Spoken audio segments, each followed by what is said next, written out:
배종찬의 시사본부. 안녕하십니까. 배종찬의 시사본부 시작합니다. 총선을 앞두고 한동훈 법무부 장관의 행보가 여러 정치적 해석과 함께 관심을 불러일으키고 있습니다. 국민의힘 김기현 대표는 어제 슈퍼 빅텐트를 치겠다며 외연 확장 의사를 밝혔는데요.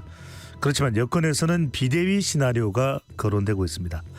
현수막 논란을 일으킨 민주당은 빠르게 사과하며 수습에 나섰고요.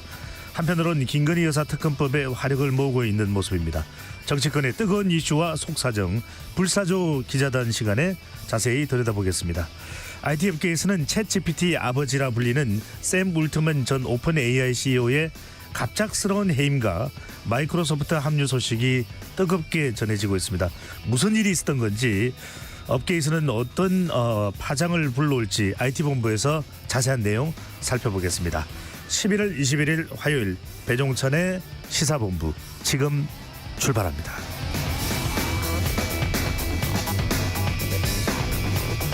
1부 마지막에 듣는 노래 디저트송 신청도 기다립니다. 오늘 듣고 싶은 노래 있으시면 문자샵 9730으로 자유롭게 보내주시고요. 짧은 문자 50원, 긴 문자는 100원입니다. 선정되신 분께는 간식 쿠폰 보내드리니까요. 많은 참여 부탁드립니다. KBS 1라디오의 모든 프로그램은 유튜브에서도 함께할 수 있습니다. 구독, 좋아요, 댓글 많이 부탁드립니다.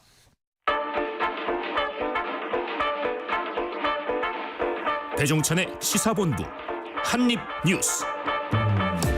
오늘의 핵심 뉴스 한입에 정리하는 한입뉴스 시작합니다. 박정호 오마이뉴스 기자, 미디어인권연구소 문컬의 이봉우 연구원 두 분과 함께합니다. 어서 오십시오. 안녕하십니까. 네, 날씨가 좀 확실히 많이 풀린 것 같아요.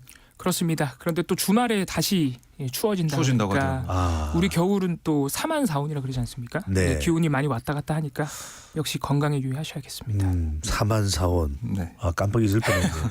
네, 자, 추워졌다가 또 날씨가 풀렸다가 이럴 때 또 감기 많이 걸릴 수 있습니다. 요즘에 기침 소리 많이 들리는데 감기 또 건강 각별히 더 신경 써주시면 좋겠습니다. 자, 오늘도 갈 곳이 많습니다. 먼저 윤석열 대통령이 영국으로 갑니다. 윤석열 대통령이 영국을 국빈 방문 중인데요. 첫 일정으로 런던에서 동포들과 만찬 간담회를 열었네요. 대체로 대통령이 순방할 때는 첫 번째 일정은 동포 간담회가 많아요. 그렇습니다. 동포들 만나서 격려도 하고 그 지역의 그 역사와 우리 나라와의 관계 이런 것들 얘기하면서 친교 시간을 갖는 그런 느낌도 있다라고 보시면 되겠습니다. 윤 대통령이 어제 이 간담회에서 어떤 얘기를 했냐면, 오늘날 한국과 영국 자유, 인권, 법치 이런 보편적 가치의 동반자다. 또 자유무역 시장으로 연결된 경제 공동체다, 이렇게 얘기하면서 이 한영 자유무역협정 FTA 개정 협상을 다시 시작해서 공급망과 협력 기반을 더욱더 공고히 다져나갈 거다, 이렇게 강조했고, 특히 이제 해방 이후 영국은 공산 세력의 침공에 맞서서 대한민국의 자유를 지키는 일에도 앞장섰다. 1950년 북한의 불법적 기습 남침으로 나라의 운명이 백척간도에 놓였을 때 영국은 세계에서 두 번째로 많은 8만 명의 군대를 파병했다. 또 우리나라가 전쟁의 폐허에서 우뚝 일어서서 기적과도 같은 압축 선장을 이뤄내는 그런 상황에서도 영국은 늘 대한민국과 함께했다, 이렇게 강조를 했습니다. 그러니까 그만큼 우리나라와 영국이 오랜 세월 뿌리 깊은 협력, 연대 역사를 가지고 있다, 이걸 부각시킨 거고요. 수교가 140주년입니다. 그렇습니다. 그러면서 또 한국의 대중문화를 즐기는 영국인들이 늘어나고 있다. 그리고 현재 런던 시내에서 200여 곳의 한식당이 있는데 영국에 있는 동포들이 무역, 법률, 의료, 스포츠 여러 분야에서 현지 영향력을 키우고 있다, 이렇게 강조하면서 동포들을 격려를 했습니다.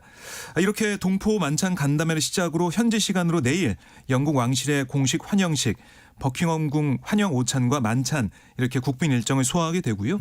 또 리시 수넥 영국 총리와 정상회담도 진행될 예정입니다. 네, 인도계인 리시 수넥 총리입니다. 한때는 식민지였던 인도 그 출신 뿌리에서 출신이 영국의 총리가 된 것도 상당히 주목을 받고 있는데요. 한영 정상회담에서는 한국과 영국의 관계가 기존의 포괄적, 창조적, 동반적 관계에서 한 단계 격상이라고 하죠. 글로벌 전략적 동반자 관계로 되게 이번에 재조정된다면서요? 그렇습니다. 우리 시간으로 오늘 저녁에 이 리시 수낙 총리와 윤석열 대통령이 정상회담을 열고 한영 관계를 글로벌 전략적 동반자로 격상하는 다우닝가 합의를 채택할 예정으로 되어 네. 있습니다. 이 다우닝가가 영국 총리 관저가 있는 거리라서 오늘 이 총리 관저에서 정상회담을 하고 이 합의를 채택할 예정이거든요. 그래서 다우닝가 합의로 지금 이름이 붙여져 있는 상황이고요. 사실 윤석열 대통령이 이번에 영국 국빈 방문을 하기 전에 앞서서 이 사실 무역 확대를 좀 주된 목적으로 얘기를 했었어요.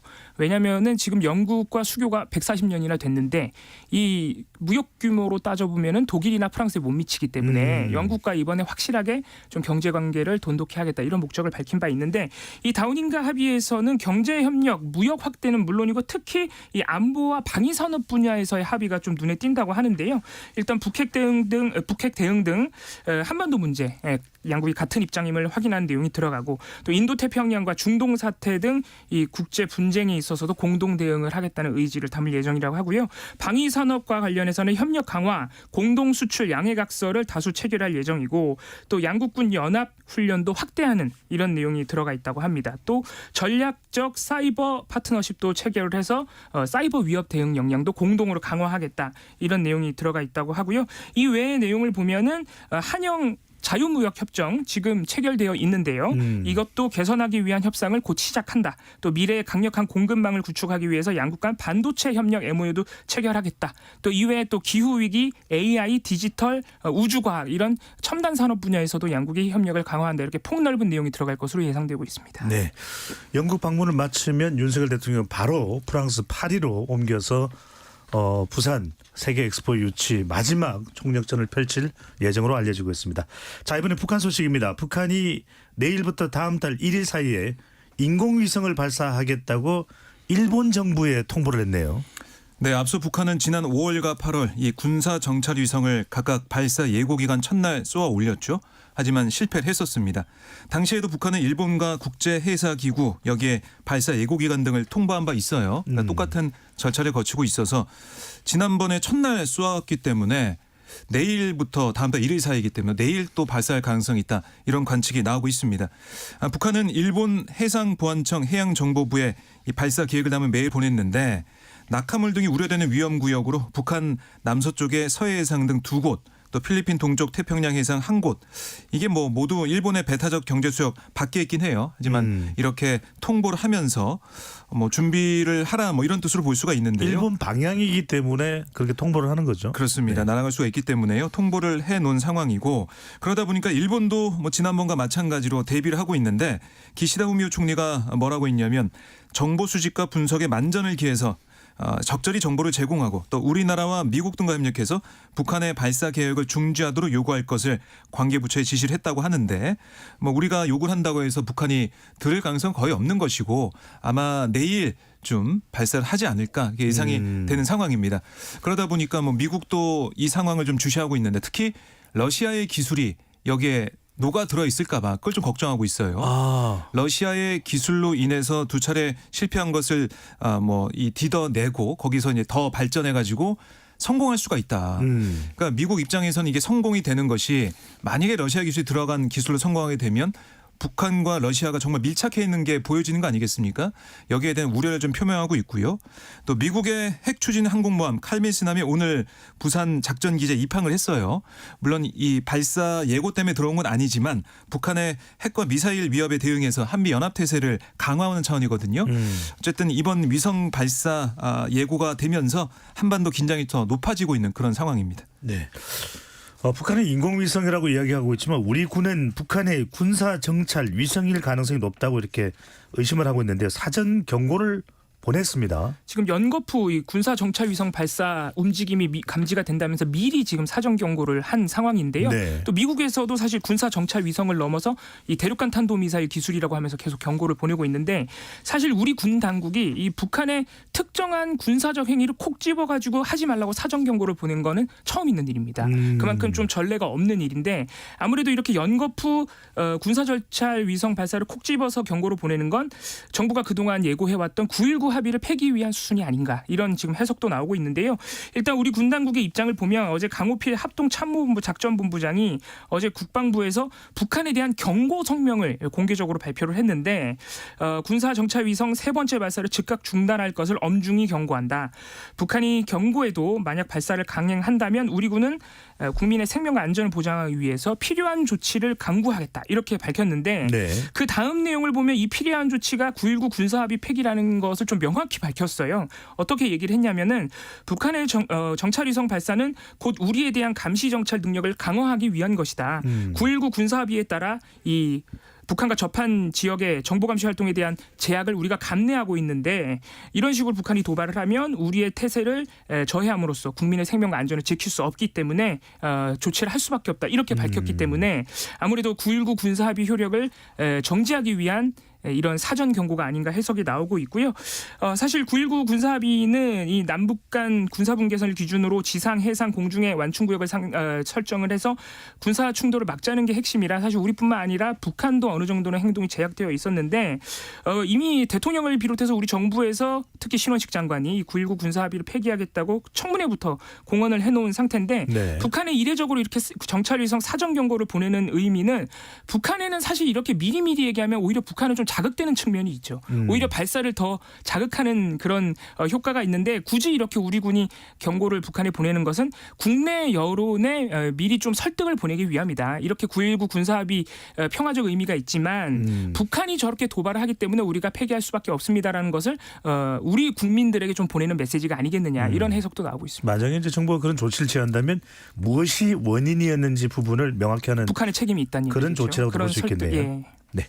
자, 국내 정치 이슈로 들어옵니다. 국민의힘은 총선 앞두고 이준석 전 대표 신당 관련해서 어수선한데요. 김기현 더불어민주당 대표가 빅텐트를 치겠다. 이렇게 또 맞대응을 하는 상황입니다. 김기현 대표의 발언부터 듣고 오겠습니다. 나라의 발전적 미래를 고민하는 모든 분들과 함께 슈퍼 빅텐트를 치겠습니다. 보수적 인사의 영입 못지않게 많은 국민의 의견을 대변하는 각계각층의 인물들을 모시는 것 역시 중요합니다. 네, 김기현 국민의힘 대표입니다. 네, 잠깐 정정해드리고요. 김기현 대표가 각계각층을 모아서 빅텐트 이야기를 했습니다. 실제로는 또 가능한 이야기일까요? 어떨까요? 지금 뭐 국민의힘 쪽 얘기를 들어보면은 김기현 대표 측이 계속해서 뭐 중도 성향이나 아니면은 뭐 민주당 성향 아니면 민주당 쪽에 있는 인사들과 계속 접촉을 해왔다라고 얘기는 하고 있어요. 그래서 사실 빅텐트라고 하면은 우리가 그동안 봐왔던 것처럼 보수 진영이면 보수 진영 빅텐트, 진보 진영이면 진보 진영 빅텐트 이렇게 봐왔는데 슈퍼 빅텐트라고 강조한 걸 보면 결국 이 중도 뭐 진보 보수 할 것 없이 이 국민의힘과 함께할 세력이나 아니면은 인사들, 인물들을 영입을 하겠다. 그런 의지를 드러냈다라고 볼 수도 있겠습니다. 특히 이 텐트를 이제 중도까지 넓게 치는 건 확실해 보인다라고 해석할 수가 있겠는데요. 이준석 전 대표가 지금 신당 창당을 할 수 있다는 얘기 계속 하고 있잖아요. 중도 싸움이 될 수도 있고, 그러니까 국민의힘의 확장성과 신당 뭐 창당을 한다 그러면 또 확장성에 맞붙는 부분이 있기 때문에 김기현 대표가 좀 선수친 그런 모양새가 아니냐 이런 얘기도 나오고 있어요. 특히 지금 이상민 민주당 의원이 국민의힘으로 갈 수도 있다. 이렇게도 계속해서 의사를 표명해 왔고 네. 또 민주당 내에서도 원칙과 상식이라는 비명계 의원 모임이 만들어지고 있고 이러다 보니까 총선을 앞두고 그러니까 공천 시즌이 되면 민주당을 나오는 인물이 있을 것이다. 뭐 지금까지는 이상민 의원 플러스 뭐 양양자 의원 정도 좀 가능성이 있는 의원들이 아니냐 슈퍼 빅텐트에 들어갈 만한 인물로 꼽히고 있는데 총선 시즌이 되면 공천을 받지 못하는 민주당 쪽 인사들이 더 나올 수 있다. 그래서 거기에 대비하는 차원이다. 이런 얘기도 나오고 있더라고요. 김기현 대표 측에서는 계속해서 접촉을 해 나가고 또 국민의힘의 앞으로의 이제 가치, 지향점 이걸 좀 알려가지고 좀 더 슈퍼 빅텐트를 최대한 크게 치는 방향으로 가보겠다 이런 얘기를 하고 있는데 글쎄요 뭐 이 계획은 이렇지만 실제 이렇게 될지는 앞으로 상황을 봐야 될 것 같고요. 특히 민주당 원칙과 상식 쪽 의원들은 지금 계속해서 우리가 뭐 탈당하거나 어디 갈 생각은 없다라고는 얘기하고 있어요. 그래서 당장은 모르겠지만 총선 공천 시즌까지는 좀 계속 지켜봐야 되는 그런 사안이다 이렇게 볼 수 있겠습니다. 네, 총선을 앞두는 건데 얼마나 굵직굵직한 인물이 실제로 슈퍼 빅텐트에 모일 수 있냐 이게 가장 또 중요한 관건이 아닐까 생각하는데 김기현 대표의 빅텐트론에 이준석 전 대표는 곧바로 또 응수를 했습니다. 자, KBS 특집 1라디오 오늘에 출연한 이준석 전 대표의 발언부터 듣고 오겠습니다. 김기현 대표가 당선되던 전당대회에서 당내 인사와도 화합하지 못해가지고 결국엔 대통령실에서 나경원 의원 두들겨 쫓아내고 안철수 출마했는데 때리고 유승민 때리고 룰 바꿔서 못 나오게 하고 이준석 징계 때리고 홍준표 징계 때리고 당내 인사들과도 전혀 화합하지 못한 상황에서 어디다가 빅텐트를 친다는 것인지 그리고 그 빅이라는 게 얼마나 큰 텐트일지 저는 약간 신빙성이 없다고 봅니다. 이준석 전 대표는 슈퍼 빅텐트론에 대해서 상당히 부정적 견해를 보이네요. 그렇습니다. 사실 이준석 전 대표가 지금 신당 얘기가 나오면서 박정우 기자님도 좀 얘기해 주셨지만 결국은 제3지대 싸움이 되고 있는 것으로 보이거든요.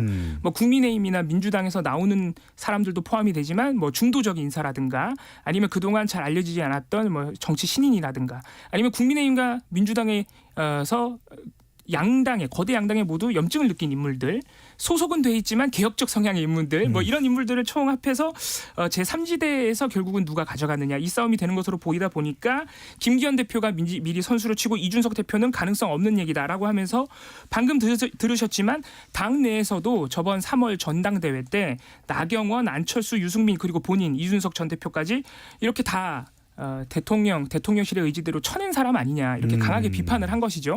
당내에서도 인물들을 포섭하지 못한 인물이 과연 외연 확장이 가능하겠느냐라는 비판으로 읽을 수 있고요. 사실 똑같은 발언을 어제 하태경 의원과의 출판 기념회에서도 사실 똑같이 했었습니다. 근데 이 출판 기념회 하태경 의원 출판 기념회에서 또 눈에 띄는 발언이 이 한동훈 장관 출마설이 지금 계속해서 강하게 제기가 되고 있는데 한동훈 장관이 만약 개혁적 의지를 보인다면 곧 정치적인 행보를 할 것으로 보이는데 개혁적 의지를 보인다면 한동훈 장관도 동지가 될 수 있다. 이런 얘기도 했어요. 사실 이 발언 같은 경우에도 김기현 대표의 빅텐트론이 알려진 다음에 이제 기자들과 빅텐트론에 대해서 얘기를 하다 나온 얘기거든요. 네. 그런 것을 감안할 때 이준석 대표가 이 제3지대뿐만 아니고 국민의힘 안에 있는 사람들도 개혁적 성향을 보이면 충분히 이 이준석 신당과 동지가 될 수 있다. 이렇게 좀 어떻게 보면 좀 과시를 한 것 아닌가 이렇게도 좀 볼 수 있겠습니다. 그 국민의힘 하태경 의원은 또 허은하 천하 용인의 허은하 의원은 또 이준석 전 대표가 국민의힘을 떠나면 안 된다 이야기도 계속하고 있습니다. 그렇습니다. 이제 그런 부분에서 사실 세밀한 부분에서는 아직 행보가 결정되지 않은 부분도 있고 어제 또 하태경 의원과의 같이 할 수 있는 가능성이 있느냐는 질문을 나오니까 이준석 전 대표가 또 그거는 또 선을 그었어요. 때로는 동지지만 때로는 갈 길이 다르다 이런 식으로 또 얘기를 한 부분이 있어서 이 복잡한 이 수싸움이 어떻게 될 건지 또 지켜봐야겠습니다. 네, 한동훈 장관 이야기는 잠시 뒤에 하겠습니다. 이 시각 교통정보 듣고 한입뉴스 이어가겠습니다. 공인의 리포터. 네, 이 시각 교통정보입니다. 지금처럼 교통량이 적을 때 방심 운전하기 쉬운데요. 고속도로 작업 구간이 많습니다. 경부고속도로 서울 방향 오산 부근 5차로와 기흥 동탄 5차로의 작업 때문에 각각 뒤쪽으로 정체되고요. 이후 달래내부터 반포 사이 교통량 꾸준합니다. 중부 내륙고속도로는 사고와 작업 모두 있는데요. 양평 방향으로 남성주 휴게소 앞 1차로의 작업 때문에 속도 떨어지고 문경 2터널을 앞두고선 마원 6교 아래 2차로와 갓길이 작업으로 막혀 있습니다. 여파로 문경 세제 부근 4km 구간 꽉 막힌 정체입니다. 평택 제천고속도로 평택 방향 평택 분기점 부근 정체도 3차로와 갓길의 작업 때문이고요. 서해안고속도로 서울 방향으론 서평택 1차로에서 사고가 나 혼잡합니다. 쭉 올라와 서울 시내 분당소로 청담대교 방향으로 수서 차량기지 앞 3차로를 막고 차선을 긋고 있습니다. 복정부터 여파를 크게 받고 내부순환도로 성수 방향 홍지문 터널 입구 3차로에선 화물차간 추돌사고 발생했으니까요. 잘 살펴 지나시기 바랍니다. KBS 교통정보센터였습니다.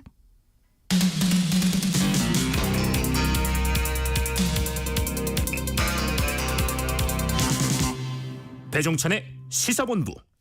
이봉우 연구원 박정우 기자와 함께 한입뉴스 이어가겠습니다. 자, 이봉우 연구원이 거명했던 한동훈 장관 이야기 잠시 해볼 텐데요. 먼저 총선이 다가오면서 여당에서는 총선에 나설 장관들의 행보가 주목받고 있습니다. 몇몇 장관들은 이미 총선 출마가 기정사실화되고 있네요. 네, 이제 한동훈 장관 정치 행보하고 있다라는 분석이 나오고 있는 것이고 또 원희룡 국토부 장관 얘기 나오고 있고요. 추경호 경제부총리 네. 얘기도 계속 나오고 있습니다. 또 박민식 법무부 장관 얘기도 나오고 있는데 뭐 어디를 가느냐가 제일 관심사 아니겠습니까? 한동훈 장관 같은 경우는 지금 여러 가지 얘기가 나오고 있는데 뭐 비례대표 얘기도 나오고 있고 아니면 뭐 대구 출마, 강남 출마 얘기도 서울 나오고 종로 있고, 이야기도 나오고요. 서울 종로도 얘기 나오고 있고 네. 어디로 갈지 여러 의견이 좀 분분해요. 그러니까 이 지역을 어디로 가느냐 또 비례로 가느냐 여기에 따라서 뭐 득과 실이 있을 수밖에 없습니다. 당 입장에서는. 그래서 사실은 비례대표 같은 경우는 제일 어떻게 보면은 선거를 진두지휘하기 편한 비례대표 뭐 당선권에 들어간 다음에 가면은 편하죠. 편할 수가 있는데 과연 그러면 한동훈 장관 입장에서는 정치 대비를 그게 좀 편하게 하면은 국민들이 볼 때 어떻게 했느냐. 향후 대선까지 좀 생각한다면은 그거보다는 좀 완전 험지는 아니지만 그래도 박빙의 그런 지역 같은데 아까 종로 얘기하셨지만 종로나 네. 뭐 마포나 이런 곳에 나와서 좀 수도권 선거를 이끄는 그런 모습 보이는 게 낫지 않겠냐 이런 얘기도 있고 비례대표 얘기는 사실은 선거제가 병립형으로 다시 돌아와야 돼요. 그래야 위성정당 없이 할 수 있지 않겠습니까? 그 비례대표 지금 선거제에서 간다면 한동훈 장관이 위성정당을 가야 된다는 건데 그것도 좀 이상하잖아요. 분위기 모양새가. 그래서 비례대표보다는 뭐 서울 종로나 마포 여기랑 아니면 대구. 대구 가면 거기 또 안정권이니까 대구에 가서 전국적인 선거를 좀 이끌 수 있는 그런 부분들. 네. 여러 가지 뭐 가능성이 있습니다. 그래서 한동훈 장관도 아마 다음 달 초중순 정도에는 장관직에서 내려온 다음에 다음 달 말에 어떻게 보면 당에 들어오는 그런 그림으로 가지 않을까라는 생각이 개인적으로 드는데 네. 앞으로의 상황이 어떻게 변할지에 따라서 출마 지역이나 아니면은 정치 대비 방법 이런 게 좀 달라질 것 같고요. 원희룡 장관 같은 경우는 여러 가지 또 얘기가 나오고 있는데 사실 뭐 센 데 가겠다는 얘기를 좀 하고 있잖아요. 최근에는 지금 이재명 대표와 네. 맞붙겠다는 이야기가 많이 보도되고 있습니다. 그래서 인천 계양으로 가는 게 아니냐 이런 얘기도 있고 아니다 경기 고양으로 간다 이런 얘기도 있는데 이것도 마찬가지인 것 같아요. 이 총선 공천 시즌에 내가 맞붙어야 좋은 내가 맞붙고 싶은 사람이 어디로 가느냐. 그러니까 이재명 대표가 만약에 계양으로 안 가고 다른 지역으로 간다. 뭐 비례로 간다. 아니면 총선 부출마한다. 이렇게 되면 여러 가지 또 상황이 바뀌지 않겠습니까? 그건 봐야 되는 것이고 박민식 장관 같은 경우는 지금 분당 얘기를 하고 있는데 여긴 또 김은혜 수석 얘기도 나오고 있고 그래서 좀 조정이 필요하다는 얘기도 있어요. 네. 지역구 조정도 어떻게 될지 좀 봐야 될 것 같습니다. 그런데 국민의힘에서 계속해서 얘기했던 게 혁신안에 포함이 되지만 경선한다는 거 아니겠습니까? 전략 공천으로 하면 안 된다. 공천 뭐 이거는 대통령실 출신이든 누구든 상관없이 모두가 경선하는 쪽으로 가서 공평하게 가야 된다라고 했는데 그런 원칙이 이번에 적용될 수 있을지 이것도 좀 지켜봐야겠습니다. 네. 한동훈 장관은 관심은 뜨겁지만 출마한다는 발언은 여전히 하지는 않고 있습니다. 한동훈 장관의 발언부터 먼저 듣고 오겠습니다. 보도라든가 뭐 추측이랑 관측은 그냥 하실 수 있는 거고요. 저는 이런 중요한 일이 많이 있고요. 중요한 일을 열심히 하겠다는 말씀 정도 드리겠습니다. 출마 질문을 하면은 뭐 여전히 법무 행정 업무가 상당히 중요하다. 다른 중요한 일들도 많다. 출마 안 한다는 이야기는 없어요. 그렇습니다. 출마한다 네. 안 한다 얘기는 안 하지만 일단 내가 맡은 지금 장관으로서의 책무에 집중을 하겠다. 뭐 이런 취지로도 읽을 수 있는데 출마로 봐야 될까요? 그게 참 어려운 부분인데 근데 문제는 한동훈 장관 본인의 발언과는 무관하게 이 당내에서는 사실상 한동훈 장관 차출을 좀 원한다. 사실 이런 보도도 계속 나오고 있거든요. 방금 들으신 한동훈 장관 발언은 어제 강남구 삼성동에서 열렸던 2023 대한민국 인구 포럼에 한 장관이 참석해서 기자들과 만나서 얘기를 나눈 것이고 아무래도 기자들이 계속해서 당내에서 총선 출마 얘기가 나오다 보니까 이 출마 얘기에 대해서 많이 물어봤어요. 근데 방금 들으신 바대로 일단은 좀 즉답을 안 해주는 지금 맡은 일을 열심히 하겠다라고 얘기를 한 상황이고 심지어는 여권이 지속적으로 출마를 요구하고 또 이미 여당에서 대통령실에 이 한동훈 장관 차출을 건의했다는 얘기까지 나온다라고 얘기하니까 방금 들으신 음성 네. 보도나 추측 관측 그런 거는 그냥 하실 수 있는 것이다라고 좀 선을 긋기도 했는데요. 사실 그것과는 무관하게 또 한동훈 장관이 다른 장관들에 비해서 외부 일정 또 법무부 업무하고는 조금 거리가 있어 보이는 이 언론 노출 이런 것들이 또 잦았던 것은 사실이에요. 최근에요. 네. 그렇습니다. 오늘 또 법무정책 현장 방문 일정으로 대전도 간다 그러고 또 이 울산도 잇따라 간다 그랬는데 한 장관이 이렇게 지역으로 가면 무조건 언론 보도가 나오거든요. 그래서 뭐 대동여지도가 아니라 동운여지도라는 용어까지도 나오더라고요. 그렇습니다. 그래서 한 장관이 다른 장관들도 이렇게 합니다라고 얘기했지만 다른 장관보다 이렇게 지역 일정으로 언론 노출이 많은 장관은 사실 한 장관밖에 없긴 합니다. 그리고 또 최근에는 이 부인까지 또 언론 노출이 되면서 이거 본격적으로 청소한 행보 아니냐 이런 예상도 나오고 있는 상황이라 한동훈 장관이 언제쯤 이 결국엔 출마나 공천의 역할을 하겠다는 입장을 피력할 것이냐 이 시기만 남았다는 얘기도 나오고 있습니다. 네. 자, 정치권은 여러 가지 이슈로 또 뜨겁습니다. 최강욱 전 더불어민주당 의원이 윤석열 정부를 원색적인 표현으로 비난했다고 하는데 어떤 내용이고 어떻게 된 상황인 건가요? 네, 이게 이제 최 전 의원이 지난 19일 광주에서 열린 민영배 민주당 의원 북콘서트 자리에서 한 얘기가 지금 논란이 된 건데요. 사회자가 이제 검찰 공화국이 됐다고 봐야 하느냐 이렇게 물어보니까 최 전 의원은 공화국이라는 말은 그런 데다 붙이는 게 아니다. 공화국은 아니고 공화국도 아니고 동물의 왕국이 됐다고 봐야 된다 이렇게 얘기를 했어요. 네. 그러니까 사회자가 이어서 동물의 왕국이라고 했냐. 이 동물농장이라는 책을 보시면 지금의 정치하고 거의 비슷하다. 그러니까 조지 오웰의 소설을 얘기를 했습니다. 그 이름을. 그랬더니 최 전 의원이 동물농장에 비유를 하는데 동물농장에서도 암컷들이 나와서 설치고 이러는 건 잘 없다. 근데 지금 정부는 그걸 능가한다라고 얘기를 했고 이어서 암컷을 비하하는 말은 아니고 설치는 암컷을 암컷이라고 부르는 것일 뿐이다. 이렇게 얘기를 했어요. 물론 최 전 의원이 암컷을 비하하는 말은 아니고라는 단서를 붙이긴 했지만 그러니까 민주당에서조차 이게 좀 부적절하다는 지적이 나오고 있는데요. 총선을 앞두고 한마디 하더라도 조심해야 하는 그런 시기인데 이런 발언 나오는 게 당에 도움이 되지 않는다. 이런 목소리가 나왔고. 누구를 또 지칭했느냐라는 해석이 또 분분하겠네요. 그렇습니다. 그리고 이제 김기현 국민의힘 대표도 이 발언에 대해서 윤석열 정부를 비판한답시고 암컷 운운하며 여성을 싸잡아 모욕하는 행태가 과연 정상적인 사고에서 나올 수 있는 것인지 묻지 않을 수 없다. 한없는 가벼움과 저질스러움에 기가 찬다 이렇게 비판을 했습니다. 이게 뭐 당 안팎에서 논란이 되고 비판이 커지니까 당에서도 입장을 내놨는데요. 이번 발언에 대해서 민주당은 최 전 의원에게 언행을 조심할 것을 엄중히 경고한다라고 밝혔습니다. 조선식 사무총장이 이렇게 얘기했어요. 국민에게 실망과 큰 상처를 주는 매우 잘못된 발언이다라고 규정을 했고 경고를 했다라고 민주당은 밝혔습니다. 네. 자, 이정섭 검사 이야기를 해볼까요? 바로 이제 더불어민주당이 탄핵 추진을 하고 있는 대상이 되고 있는 것이 수원지검 지방검찰청 2차장 이정섭 검사인데 이정섭 검사에 대해서 검찰이 압수수색을 했다고요? 그렇습니다. 더불어민주당이 지난달 국정감사에서 이정섭 수원지검 2차장 검사의 여러 비위 의혹을 제기를 했었죠. 그 골프장 임원인 처남을 통해서 동료 검사들의 골프 예약, 골프 할인 등 특혜를 제공하고 또 골프장 직원들의 범죄 기록을 조회해달라는 처남의 청탁을 들어줬다는 의혹, 그 외에도 처가의 각종 민영사 분쟁을 해결해줬다는 의혹을 받고 있고요. 또 2020년 12월에는 엘리시안 강촌 리조트에서 가족 그리고 지인들과 함께 초대를 받아서 일종의 접대를 받은 기록이 있는데 그게 이 차장 검사가 수사했던 재벌그룹의 부회장이 마련한 자리다. 그래서 청탁이다. 뭐 이런 이제 의혹을 제기한 바 있습니다. 이에 대해서 민주당이 지난달 18일에 청탁금지법 위반 등 혐의로 대검찰청에 고발을 했고 고발 한 달 만인 어제 서울중앙지검이 강제 수사에 착수를 한 것입니다. 그래서 문제가 됐던 용인 CC 골프장 그리고 강원도 춘천의 엘리시안 강촌 리조트 검사와 수사관들이 가서 압수수색을 했고요.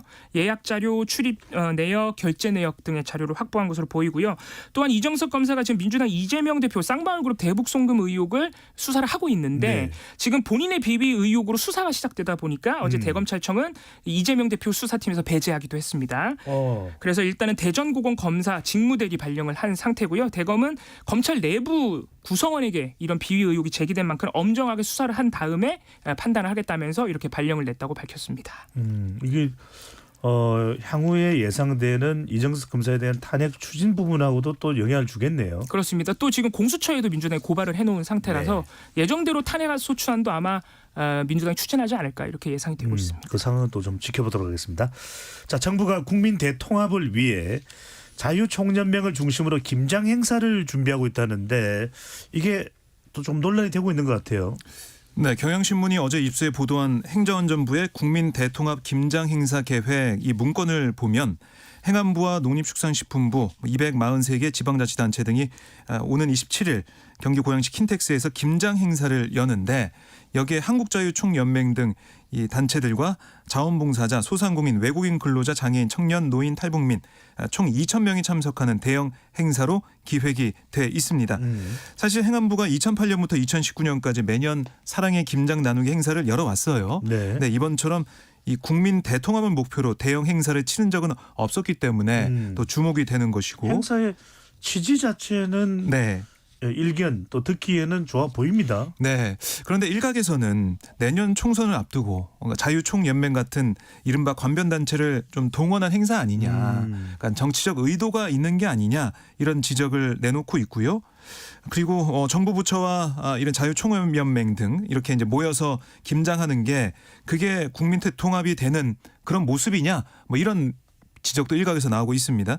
특히 자유총연맹의 경우에는 지난 3월에 총연맹은 사업을 행함으로써 정치적 중립을 지킨다 이런 조항을 삭제한 바가 있기 때문에 논란이 한번 됐었고 또 윤 대통령도 6월에 자유총연맹 창립 행사 지난 7일 바르게 살기 운동 전국 회원대회나 지난 12일 전국 새마을 지도자 대회 여기에 참석하는 모습을 보이면서 어떻게 보면은 좀 관변단체들과 함께하는 그런 접점을 늘리고 뭔가 함께 손을 잡는 그러니까 민심과의 행보 소통 행보를 관변단체 위주로 한 게 아니냐 이런 얘기도 있었는데 이번에 행안부 김장 행사도 자유총연맹 등을 중심으로 해서 진행이 되다 보니까 결국 뭐 정치적인 의도가 있는 게 아니냐 이런 일각의 비판이 있는 겁니다. 네.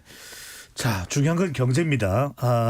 정부가 내년 부동산 시세 대비 공시가격 비율 그러니까 실제로 거래되고 있는 그 시세만큼 공시가격을 현실화하는 비율인데 좀 더 이제 이 현실 가격에 가깝게 한다고 했었는데 올해 수준에서 동결하는 쪽으로 방침을 정한 것으로 알려지고 있다면 짧게 요약을 해서 정리를 해 주신다면요. 네, 정부가 조금 뒤인 오후 2시에 이 공시가격 현실화율을 발표할 예정인데 현행 60%를 유지하는 방안이 거의 확정적이라고 하는 상황입니다.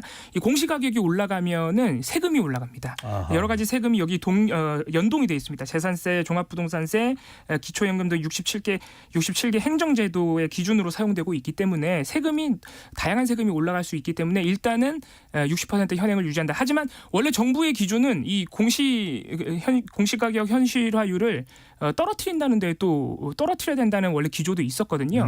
하지만 여기에 이제 여러 가지 또 세수 부족 이런 부분도 겹쳐 있는 상황에서 최근에는 또 국민들의 부담이 너무 커지다 보니까 일단은 현행 유지로 가닥을 잡은 모양새입니다. 알겠습니다. 경제 상황들도 고려했다라고 또 볼 수 있을 것 같고요.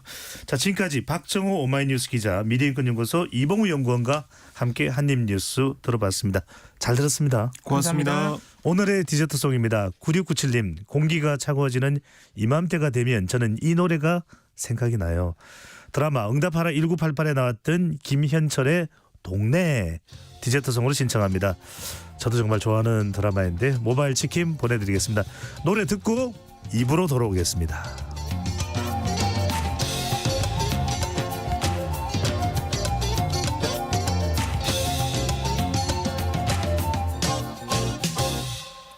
가끔씩 난 아무 일도 아닌데 괜스레 짜증이 날 땐 생각해 나의 동네에 올해 들어 처음 내린 비 짧지 않은 20회를 넘도록 나의 모든 잘못을 다 감싸준 나의 동네에 올해 들어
짧지 않은 20회를 넘도록 소중했던 기억들이 감춰진 나의 동네에 오래 들어 처음 내린 비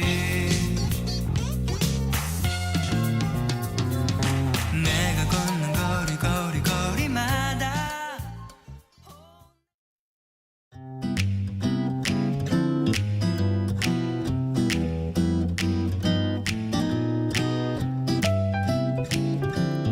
안녕하세요. 바른말 고운말입니다. 어떤 물건을 사거나 서비스를 이용할 때 가성비를 따진다는 사람들이 많습니다. 가성비란 표현은 가격 대비 성능의 비율을 줄여서 이르는 말인데요. 어떤 품목이나 상품에 대해 정해진 시장 가격에서 기대할 수 있는 성능이나 효율의 정도를 말합니다. 그 제품의 가성비가 좋아. 이렇게 말하면 그 제품은 가격에 비해서 품질이 좋다는 뜻이겠죠. 그런데요, 가성비란 단어는 아직 표준어로 인정되지는 않았습니다. 가성비란 표현과 연결해서 값어치란 우리 고유어 표현을 생각해 볼 수 있습니다.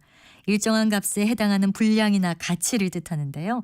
값어치가 있다는 것은 그 값에서 기대할 수 있는 가치가 있음을 의미하는 겁니다.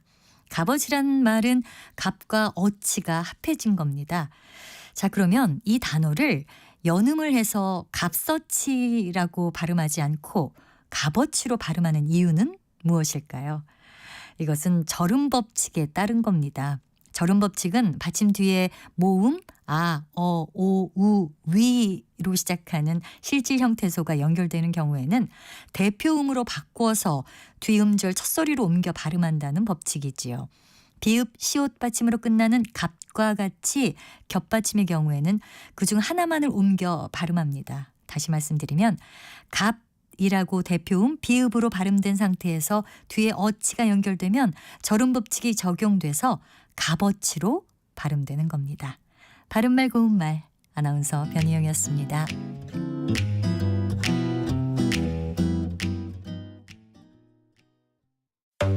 3대 얘기 중에서도 맞는 얘기가 있잖아요. 그러면 예, 거기까지 동감이 이루어졌으니까 그럼 또 요 다음 가시죠. 무슨 정반합 이렇게 가야 되거든요. 이기고 지는 걸 떠나서 좋은 결론을 도출해내셨으면 좋겠어요. 선 넘지 않는 그런 토론. 별로 의미는 없을 것 같아도 그래도 그런 자리가 자꾸 있어야 뭐가 변화가 있을 것 같아요. 그렇게 하다가 보면 뭐라도 뭐 하나 얻어 걸리는 게 있겠죠. 시민논객 여러분을 기다립니다.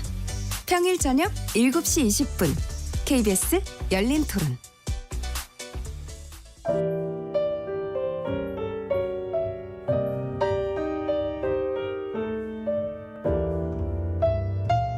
내일의 품격, 김성환의 시사야에서 챙겨가세요.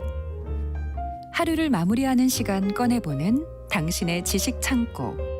KBS 1라디오 김성환의 시사야. 평일 밤 10시 5분 여러분을 찾아갑니다.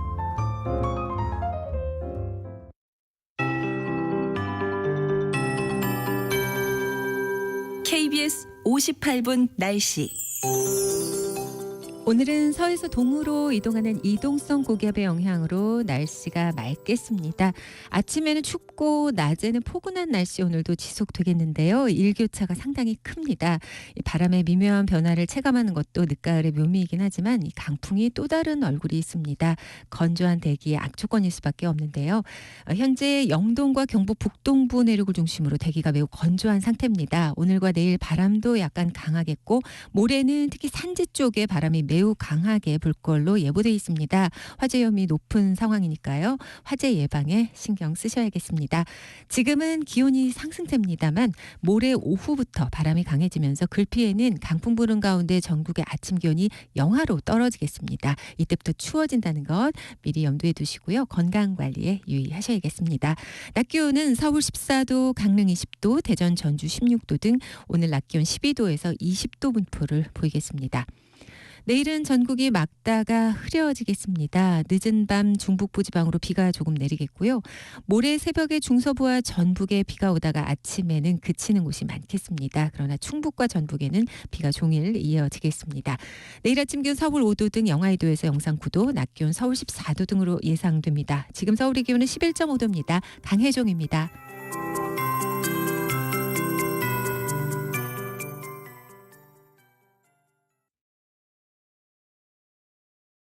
정성을 다하는 국민의 방송 KBS가 한시를 알려드립니다.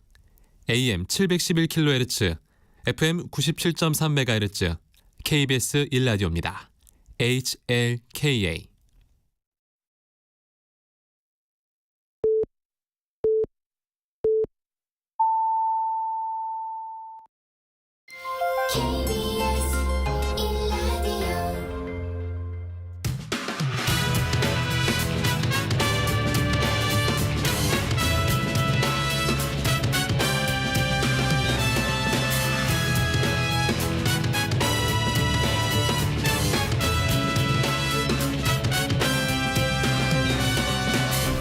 KBS 1라디오 배종찬의 시사본부.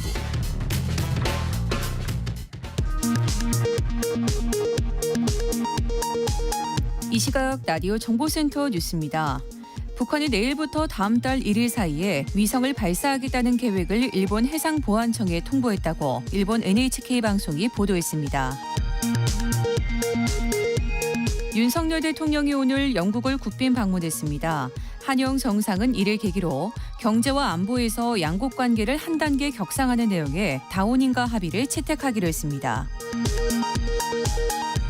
더불어민주당 송영길 전 대표가 윤석열 대통령의 탄핵을 위해 내년 총선에서 야권이 200석을 얻어야 한다고 말했습니다.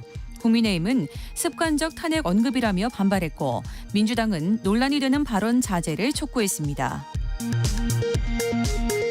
올해 3분기 가계빚이 전분기보다 14조 3천억 원 늘었습니다. 특히 주택담보대출이 17조 원 넘게 늘면서 역대 최대치를 기록했습니다. 지금까지 라디오 정보센터 뉴스 정한나였습니다.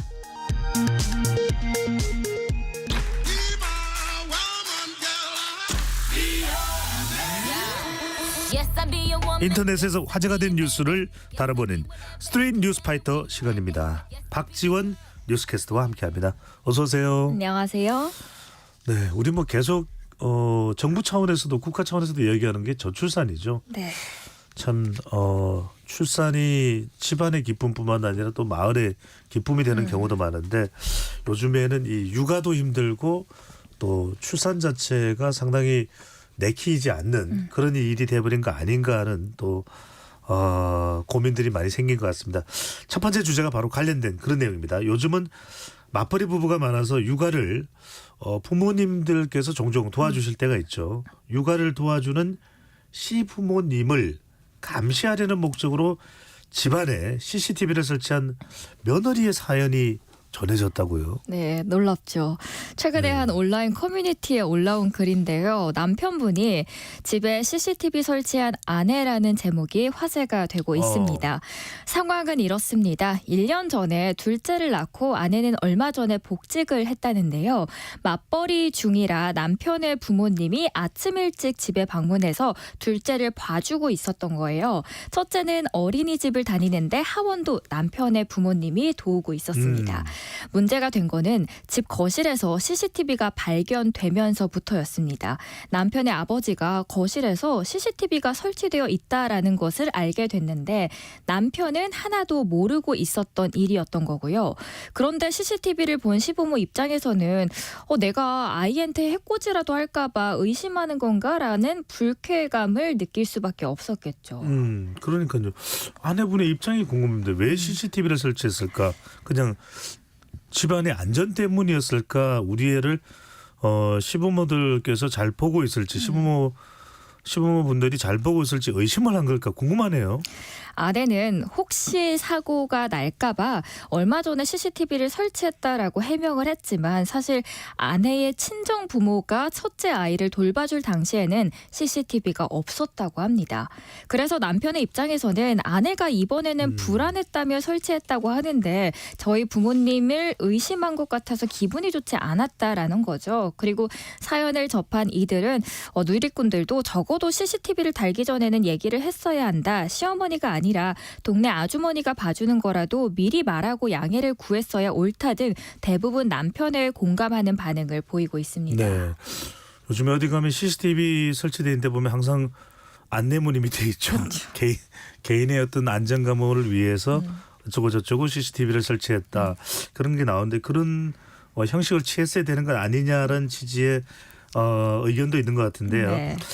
자, CCTV라는 게 양날의 검입니다. 보호의 기능도 있지만 또 어떻게 활용되는지가 참 중요할 것 같은데 최근에는 또 이게 CCTV가 범죄에 또 활용된 적도 있습니다. 비밀번호를 알아내서 또 빈집이 털리는 그런 일도 있었다면서요. 맞습니다. 비싼 외제 승용차를 보면 범행의 대상으로 노렸고요. 차 바닥에 위치 추적기를 붙입니다. 그런 후에 차 주인의 거주지를 알아냈고요. 그 후에 아파트 복도의 천장에 화재 감지기와 함께 몰래카메라를 설치해서 비밀번호를 알아낸 뒤에 빈집을 터는 겁니다. 지난 9월에 한 집에서만 훔친 금품은 무려 6억 원어치였고요. 범행이 끝난 뒤에도 차 블랙박스에 메모리 카드를 챙겨서 증거를 없애기까지 하는 치밀함을 갖춥니다.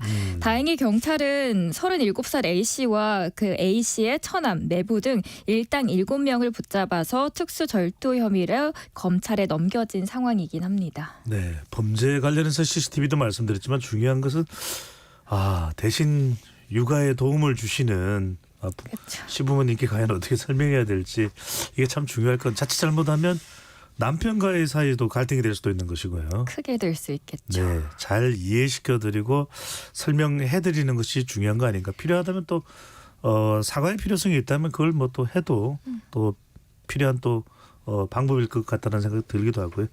자, 두 번째 주제로 넘어갑니다. 요즘 엔화가 일본 돈이죠. 33년 만에 최저로 내려오면서 일본 여행 가시는 분들 정말 많더라고요. 그래서 명품 매장 오픈런 손님 11명 중 10명 중 7명 이렇게 보통 이야기를 많이 하는 것 같은데 10명 중 7명이 한국의 관광객일 정도로 엄청나다면서요. 네, 맞습니다. 일단 숫자로도 증명이 되고 있는 게요. 일본 관광국에서 조사를 해봤더니 올해 1월에서 10월까지 외국인 관광객 중에서 한국인이 가장 많았고요. 3.6명 중에서 1명꼴이었다고 합니다. 아마 주변에서도 요즘 869원까지 떨어졌어. 한국보다 얼마나 싼 거야 라는 이야기를 많이 들으셨을 텐데 엔화 가치가 떨어지면 같은 원화로 일본에서 더 많은 소비를 할 수 있기 때문인데요. 올해 3분기 일본 관광 관련 소비 총액은 약 12조 원으로 분기 기준으로 역대 최대였습니다. 관광과 내수만 따지면 일본을 한국인이 먹여 살린다고 한다는 말이 빈말이 아닌 셈인데 그래서 일부 백화점은 한국인 관광객을 겨냥해서 아예 외국인 관광객만 쓸 수 있는 5% 할인 쿠폰을 나눠주고 있다고까지도 하고 있습니다. 네. 근데 역대급 엔저 현상 그래서 엔화를 가지고 재테크하시는 분들도 있다 이런 이야기도 나오는데 이게 우리가 엔저 상황이면 수출 경쟁력에 있어서는 우리에게 상당히 또 지장을 초래할 수가 있거든요. 그건 어떻게 또 보고 있는지요? 이게 경제 종합 성적표죠. 경상수지에 악영향을 끼칠 수 있기 때문인데요. 현대경제연구원의 보고서에서는 보면 내국인의 해외 여행 급증이 전체적인 경상수지 악화를 유발할 가능성이 크다는 우려의 목소리가 조금씩 나오고 있습니다. 과거에 엔저로 곤혹스러웠던 사례를 보면 알기 쉬운데요. 아베 신조 전 일본 총리 집권기 당시 2013년부터 본격화된 엔저 여파가 누적되면서 2015년에 한국 수출은 전년 대비해서 감소로 돌아섰었는데 국제시장에서는 엔저로 가격 경쟁력 등에 업었던 일본 상품이 잘 팔리고 한국 상품은 고전하면서였다라는 이야기들이 나옵니다. 그렇죠. 왜냐하면 경쟁하는 제품인 경우에 엔저로 일본 제품들이 훨씬 더 가격 경쟁력을 가질 수가 있거든요. 그런 영향을 받았다고 봐야겠죠. 맞습니다. 그래서 한국은행에서 조사를 하기를 올해 1월에서 9월까지 누적 여행 수지는 적자였습니다. 다시 말해서 외국인이 한국에서 쓰는 돈보다 한국인이 외국에서 지출한 금액이 그만큼 많았다라는 뜻이고요. 가격 경쟁력을 앞세운 일본의 위협에 흔들리지 않을 정도로 물론 한국 제품의 품질 경쟁력이 많이 좋아졌지만 문제는 엔저 현상이 이렇게 장기화될 경우에는 부담이 될 수 있다라는 거죠. 네, 저 여기에 대해서도 우리가 좀 대책을 세우고 우리 경쟁력을 더 강화할 수 있는 방법은 어떤 방법이 있을까? 또 내년에 2천만 명 우리가 관광객 목표를 하고 있으니까요. 이 부분도 집중적으로 또 노력해서 달성할 수 있도록 해야 되겠다는 생각도 듭니다. 자, 세 번째 주제로 넘어갑니다. 블랙 프라이데이 얼마 안 남았습니다. 해외 직구 사이트를 이용하는 소비자들이 카드 정보 유출에는 좀 주의를 기울여야 된다는 이야기가 나오네요. 카드 정보 유출로 인한 부정 사용 민원은 어느 분기에 가장 많이 노출될 거라고 생각하세요, 소장님은? 분기별로 보면 아무래도 뭐 크리스마스도 있고 연말 특수도 있고 4분기 아닐까요? 맞습니다. 연말이 가장 집중되어 있는 4분기에 집중됐는데요. 4분기 뭐 블랙 프라이데이 등 해외 직구 사이트나 온라인 쇼핑몰의 할인 행사가 집중되면서 전자상 거래가 급증하기 때문입니다. 해외 온라인 가맹점은 카드 정보를 암호화하지 않은 상태에서 사이트 내 카드 번호를 저장해서 결제 처리하는 사례가 굉장히 많죠. 이 저장된 카드 번호가 유출되면 다크웹 등에서 정보가 불법으로 유통되거나 판매될 수 있는데요. 해킹과 피싱에 악용될 가능성이 커지고요. 또 유출된 카드 정보는 명의자 본인이 모르는 새에 사용되면서 막대한 피해를 볼 수 있다는 점에 조심하셔야 됩니다. 금융당국은 온라인 쇼핑몰이나 앱마켓에서 카드 결제를 할 때 뭐 주민등록번호나 카드 비밀번호처럼 과도한 정보를 입력하도록 요구한다면 우선 의심을 하고 정보를 입력하지 않아야 한다고 당부드리고요. 네. 해외 온라인 가맹점 결제 전에 사용자가 카드사 앱 등을 통해서 미리 해외 온라인 거래용 가상카드를 발급받을 수도 있다고 하는데요. 특히 온라인 거래용 가상카드는 카드 번호, 유효기간, CVC가 임의로 생성되기 때문에 소비자가 이 사용 기간이나 횟수, 한도액을 설정할 수 있어서 이 부분도 함께 참고를 해보시면 좋을 것 같습니다. 조심해야 되겠네요. 이거 소비하고 또 결제하는 데만 집중하다 보면 이 보안 유지 이런 부분들 자칫 소홀히 할 수 있습니다. 자, 온라인뿐만 아니라 해외 가서 카드 사용하는 경우에도 이 정보가 유출될 가능성 그런 부분도 있을 텐데 이럴 때는 좀 어떻게 해야 될까요? 연말에 여행도 많이 가실 텐데 해외여행에서 카드를 사용할 때도 복제로 인한 부정 사용 위험이 있습니다. 식당이나 상점에서 카드를 건네받은 직원이 카드 정보를 유출해서 온라인 쇼핑몰에서 부정 사용된 사례가 1년 전과 비교해서도 120%나 지금 증가한 상황이거든요. 해외에서 카드를 써야 할 때는 해외 사용 안심 설정 서비스를 신청해서 카드 사용 국가, 사용 기간 등을 설정하는 것을 권장하고 있고요. 해외 출입국 정보 활용에 동의를 만약에 한다면 출국 기록이 없거나 입국이 확인된 이후에는 해외 오프라인 결제를 차단해서 카드 부정거래 피해를 막을 수도 있다고 합니다. 해외 나가시는 분들은 해외 사용 안심 설정 서비스 그리고 해외 출입국 정보 활용 여기에 동의하는 게 상당히 또 안전을 확보하는 데 좀 안심이 되시겠네요. 알겠습니다. 자, 쏠쏠한 정보까지 지금까지 박지원 뉴스캐스터와 함께했습니다. 말씀 잘 들었습니다. 감사합니다.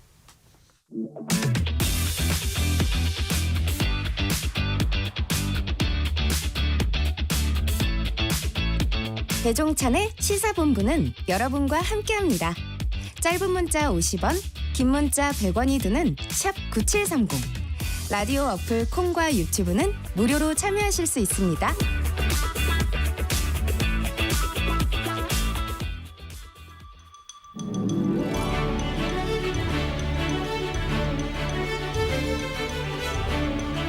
뉴스에서는 보기 어려운 정치인들의 뒷이야기, 언론 보도 이면의 속사정, 기자들의 입으로 직접 전해드립니다. 불사조 기자단, 경향신문 박순봉 기자, 문화일보 이현지 기자와 함께합니다. 두 분 어서 오십시오. 안녕하세요. 네, 한 달이 금방이네요. 한 주요? 한 주가. 네. 아유, 네, 제가 감 떨어졌네요. 한 주가 금방 되다 보니까 한 달도 금방 된 것 같은. 네, 금방 모으면 다 금방이죠. 금방 있으면 또 내년이 되고. 알겠습니다. 제가 잘못했습니다. 네, 어떻게든 살려드리려고 했는데. 자, 지금 뭐 정치권 두 분 굉장히 취재하시느라고 바쁘실 것 같다. 이거 여쭤보려고 제가 그 이야기를 꺼낸 건데 본전도 못 건졌습니다. 자, 한동훈 장관 뭐 이 또 출마 소식 뜨거운 뉴스가 되고 있습니다. 법무장관의 이 한 법무부 장관의 행보 하나하나가 이슈가 되고 있는데 배우자의 봉사활동, 대구 방문, 또 그 외에 대전, 울산까지 여러 방문지가 화제가 되고 있는데 지금 취재하고 있는 현장에서는 어떻습니까? 총선 출마가 거의 기정사실화됐다 이렇게 봐야 될까요? 어떨까요? 네, 한동훈 장관 출마는 이미 뭐 기정사실로 다들 받아들이는 그런 분위기고요. 뭐 한동훈 장관은 그 본인도 선을 긋고 있지는 않잖아요. 근데 뭐 예를 들어 배우자의 봉사활동 보도 같은 거에 대해서는 뭐 그냥 일반적인 활동이라고 그렇게 얘기를 하고 있는데 좀 앞으로 이제 뒤집어서 보면은 한동훈 장관 배우자가 이렇게 주목받을 만큼 사진이 찍히거나 이런 사례가 없었거든요. 이제 임기 시작한 지가 이미 1년이 훌쩍 넘은 상태인데 네. 이런 사진도 처음이었고, 그다음에 한동훈 장관 대구 일정 같은 거는 굉장히 좀 뭐 명확해 보이죠. 마치 지지자들과 만나는 것 같은 그런 모습들이 좀 있고요. 이제 당에선 이미 기정사실로 보고 있는데 여러 가지 요소들이 일단 있습니다. 기본적으로 민주당의 탄핵 카드가 좀 부담이 돼요. 왜냐하면 탄핵을 뭐 할지 안 할지 아직은 알 수가 없는 상황이지만 만약에 실제로 탄핵을 한다라고 하면 한동훈 장관이 완전히 못 쓰는 카드가 되거든요. 그러니까 출마도 못하고 법무부 장관으로서 역할도 못하고, 그러니까 이래저래 완전히 수가 막히는 상황이 오니까 차라리 그 전에 이제 활로를 열어두는 게 낫다. 그러니까 적어도 선택할 수 있는 그런 입장으로 만드는 게 낫다. 이게 이런 판단이 한 가지가 있고요. 그다음에 지금 정부 내에서 할 수 있는 게 좀 마땅치 않다 이런 판단들이 있어요. 그러니까 사실 기존에는 한동훈 장관에 대해서 국민의힘에서 기대를 했던 거는 그러니까 이재명 대표의 구속이죠. 사실 이제 법무부 장관이 할 수 있는 영역이냐 아니냐에 대해서는 이제 여러 가지 판단들이 있을 수 있는데 어쨌든 그런 것들을 기대를 해왔는데 이제 결과적으로는 구속이 안 됐잖아요. 그러다 보니까 이제 법무부 장관으로서 어떤 역할을 더 해야 되느냐에 대해서는 이제 당에서 좀 회의적인 그런 분위기가 있고, 그러면 이제 그 다음에 갈 수 있는 코스를 생각들을 해보면은 뭐 예를 들면 다른 장관이라든가 아니면 총리 이런 것들이 가능할 텐데 다른 장관도 좀 마땅치가 않은 거예요. 전공으로 따져봤을 때는요. 그리고 총리 같은 경우에는 몇 번 말씀드린 적이 있지만 국회에서 표결해야 되는데 인준을 받아야 되죠. 네, 지금 오히려 민주당에서는 탄핵해야 된다라고 그런 목소리까지 나오고 있는 상황이어가지고 총리도 갈 수가 없는 거예요. 그러니까 결국 선택지라는 게 총선 아니면은 정치권으로 들어오는 거, 국민의힘으로 들어오는 거, 요거밖에는 지금 없는 상태가 됐기 때문에 이제 그 요소도 한 가지가 크고요. 그리고 마지막 요소를 좀 짚어드리면은 이제 김기현 대표 체제로 총선을 치를 수 있을 것이냐 없을 것이냐. 그러니까 치를 수 있다라고 주장하는 사람도 있고 없다라는 사람도 있지만 여하튼 간에 김기현 대표 체제에 대한 불만 같은 것들은 많이 나온 상태잖아요. 그러니까 이제 대체제가 필요하다. 이런 여론하에서 한동훈 장관이 나올 수밖에 없다. 이렇게 좀 요소로 보고 있습니다. 그렇군요. 저도 기자분들로부터 질문을 최근 많이 받는 게 이제 한동훈 장관의 행보가 주목받으면서 이준석 전 대표와 계속 비교를 해요. 그래서 누구 파괴력이 더 크냐. 이준석 전 대표와 한동훈 장관 모두 대구 출마 생각이 있는 거냐. 그런데 또 이준석 전 대표를 보면 한동훈 장관에 대해서 그렇게 부정적으로 또 이야기는 하지 않고 있어서 두 사람의 경쟁자 구도, 또 한동훈 장관이 이준석 전 대표의 영향력을 차단시킬 수 있는 역할을 할 수 있느냐. 이건 어떻게 취재가 되고 있나요? 한동훈 장관을 데려와가지고 기존의 친윤 그룹이 아니라 소위 이제 이준석 전 대표 표현으로 윤핵관들이 아니라 전혀 다른 새로운 형태의 친윤 그룹 체제를 구축을 하겠다. 그러니까 이런 그림으로 좀 보고 있는 상태거든요. 그런데 이제 기본적으로 이준석 전 대표하고 한동훈 장관의 이 관계를 좀 보자라고 하면은 이준석 전 대표 예전에 보면은 발언들 보면은요. 그러니까 윤석열 대통령 그 당대표 시절에도 보면은 한동훈 장관에 대해서 되게 우호적인 얘기들 많이 합니다. 그리고 소통했다, 전화했었다 이런 얘기를 한 적도 있었고, 최근에도 보면은 뭐 여러 가지 좀 긍정적인 표현들을 많이 쓰고 있잖아요. 그래서 이제 이준석 전 대표랑 좀 가까운 사람한테 얘기를 해봤더니 두 가지가 좀 다 있는 것 같다라 그래요. 한 가지는 이제 그 견제의 측면. 최근에 이준석 전 대표가 한동훈 비대위원장설 꺼냈었잖아요. 그러니까 김기현 대표 체제는 뭐 1, 2주 안에 무너질 거고, 지금은 이제 벌써 2주차가 됐지만 그 얘기한 시점에서요. 무너질 거고 한동훈 비대위원장이 될 거다. 이런 표현을 한 적이 있었는데 여기에 대해서는 이거는 한동훈 장관이 비대위원장으로 오는 상황, 이걸 좀 막으려고 하는 일종의 견제구다 오히려. 그러니까 이제 그렇게 못 오게 하려고. 그러니까 너네 하는 수 내가 다 알고 있어. 그러니까 이렇게 보여준다라는 그런 측면이 있다라는 해석이 있고, 반대로는 그 이준석 전 대표가 꾸준히 그러니까 예전에는 윤석열 대통령하고 소위 말하는 친윤그룹 의원들을 분리하는 그런 전략들을 많이 썼거든요. 왜냐하면 통으로 다 적으로 만드는 건 굉장히 부담인 거예요. 근데 지금 이제 여권의 주요 인사들 중에서 한동훈 장관은 그래도 좀 술을 열어놓는 거다. 그러니까 예를 들면 윤 대통령이랑 지금은 이제 완전 척을 진 상태가 돼버렸잖아요. 그건 명확해졌는데 그 과정에서 한동훈 장관까지 적으로 둘 필요는 없다. 그러니까 이런 판단들이 좀 있는 거고요. 국민의힘이나 여권 내에서는 이준석 전 대표 파기력에 대해서 평가가 완전히 다 좀 극과 극인 것 같아요. 그러니까 실제 뭐 신당도 못 만들 거다. 왜냐하면 행정적으로도 어려울 거고 그리고 의원들을 이제 소위 낙엽 죽기 하겠다라는 건데 그 시점도 뭐 2월 말이나 3월 초 될 텐데 너무 늦을 거고 그때 가서 공천 떨어진 사람들 모으면 명분도 안 살 거다. 이런 예측들을 하는 사람들이 있고 반대로 지금 중도층들 굉장히 늘어났잖아요. 네. 그래서 그 지지율을 온전히 흡수하게 되면은 그 이준석 신당이라는 게 비례대표 중심으로 꽤 커질 수가 있다 이런 예측도 하고 있고요. 그런데 이제 다만 이렇게 표면적으로 나오진 않았지만 오늘 보면은 국민의힘에서 그 선거제 관련해 가지고 그 병립형으로 좀 돌아가자라는 주장이 이제 명확하게 나오기 시작하거든요. 근데 이거는 어떤 의미냐면은 그러니까 그 위성 정당의 좀 힘을 낮춰주는 그런 제도라고 보시면 돼요. 쉽게 얘기하면은 그래서 이게 이준석 전 대표를 좀 아무래도 의식해가지고 이런 행보들이 나오는 거다. 그러니까 아무래도 이준석 신당에 대해서 우려하는 분위기는 국민의힘에 좀 있다 이렇게 보는 게 맞을 것 같습니다. 네. 이준석 신당이 생길 것에 대한 견제가 지난 총선이 아니라 지지난 총선처럼 기존 정당들의 이 득표대로 가져가는 병립형으로 가려고 하는 조짐이 보인다라는 말씀인 거죠. 맞습니다. 자, 민주당 상황은 어떨까요? 자, 이현지 기자.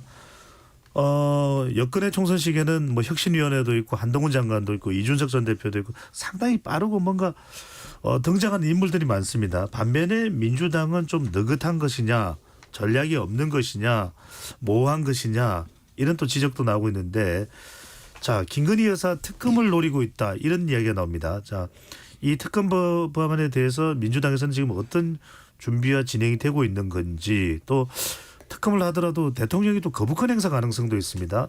자, 이 부분은 민주당에서 어떻게 보고 있는지요? 그 김포 서울 편입 이슈가 나왔을 때 민주당 관계자가 했던 말이 조금 인상 깊었는데요. 국민의힘에서 이렇게 개발 관련 공약을 내놓으면서 내년 총선을 정책 선거로 끌고 가려고 하는 것 같다. 하지만 민주당은 준비해 온 거를 그냥 차근차근 하겠다 이런 이야기를 한 적이 있어요. 근데 이게 알고 보니까 이 말이 나온 지 얼마 안 돼서 김건희 특검을 좀 당겨하자 이 이야기가 나온 거거든요. 그래서 지금 민주당이 주장하는 거는 12월 22일 이후에 이제 자동 부의되는 김건희 특검을 12월 8일 본회의 전에 무조건 앞당겨서 처리하겠다. 그래서 지금 의장에게 이걸 올려달라고 주장을 하고 있어요. 그럼 좀 관건은 국회의장이 그러면 이 특검을 본회의에 올려줄 거냐의 문제인데 그간의 행보나 이제 의장의 성정을 보면 여야 합의 없는 본회의나 아니면 안건을 올리지 않아요. 그래서 이미 이제 패스트트랙을 태워서 22일 이후에 자동 부의되는 걸 거슬러서 일찍 상정할 가능성이 낮다고 의장실에선 이야기를 하고요. 민주당도 이걸 모르지 않습니다. 그럼에도 불구하고 좀 민주당이 강경 모드로 가는 건 지금 22일 이후에 설사 이 법안이 자동으로 본회의에 부의가 되더라도 12월 22일이죠. 그렇습니다. 네. 그 아무런 예열이 없이 딱 갑자기 김건희 특검을 이제 올릴 때가 됐어요 하면 국민들의 공감을 얻기도 쉽지 않고 대통령이 거부권 행사하기도 너무나 쉽다는 거예요. 그래서 설사 12월 8일 이전에 앞당겨서 이걸 처리하지 못한다 하더라도 한 달 전부터 좀 군부를 떼고 정말 할 것처럼 좀 강하게 밀어붙여야 단독 처리할 명분도 생기고요. 또 국민들의 관심도 환기시킬 수 있다. 이런 판단이 좀 뒷받침된 것 같고요. 또 두 번째는요.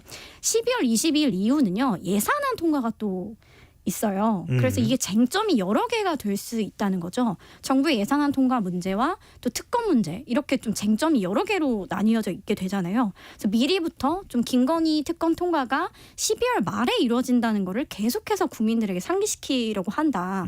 이런 전략이라고 말을 하더라고요. 그렇게 되면 만약에 이거를 민주당에서 단독 통과시켰을 경우에 그런 거부감이나 저항 내지는 역풍도 줄이고 대통령실이 좀 거부권을 행사하는데도 더 부담을 줄 수 있다. 이런 걸로 좀 보입니다. 설사 12월 22일 이후에 패스트트랙에 올라가 있는 김건희 여사 특검법이 올라가더라도 지금부터 이걸 좀 그렇죠. 이제 주목을 관심을 갖도록 그렇죠. 민주당이 이걸 국민들에게 할 겁니다. 12월 이야기를 말에. 해놓으면 네. 대통령 거부권도 부담이 될 것이다. 이게 이제 또 민주당 내부의 속뜻이라고 볼 수가 있겠군요. 네, 그렇습니다. 네. 자, 이번에는 아주 또 흥미로운 취재 내용입니다.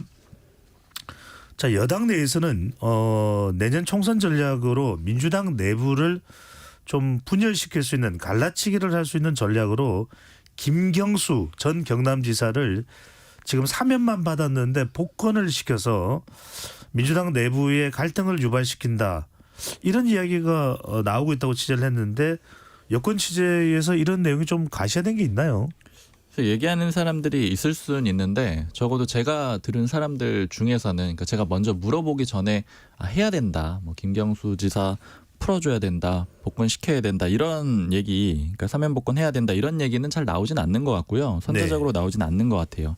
근데 이제 왜 그러냐면은 얘기들을 좀 들어보면은 이게 이제 전략이 이런 거라는 거잖아요. 그러니까 이재명 대표 체제로 지금 단일하고 차기 주자도 없다 보니까 거의 이제 원톱 체제인데 여기서 이제 김경수 전 지사를 일종의 풀어주고 그다음에 선거를 할 수 있는 상황 그런 입장을 만들어주게 되면은 대안 세력으로 등장을 해가지고 일종의 경쟁 구도가 만들어진다. 그렇게 되면 민주당 내부가 분열이 생기게 되고 그다음에 총선에서 약화되지 않겠느냐 이런 추정인 건데, 근데 이게 사실은 여기에 대해서 대부분 좀 부정적인 것 같아요. 이게 왜 그러냐면은.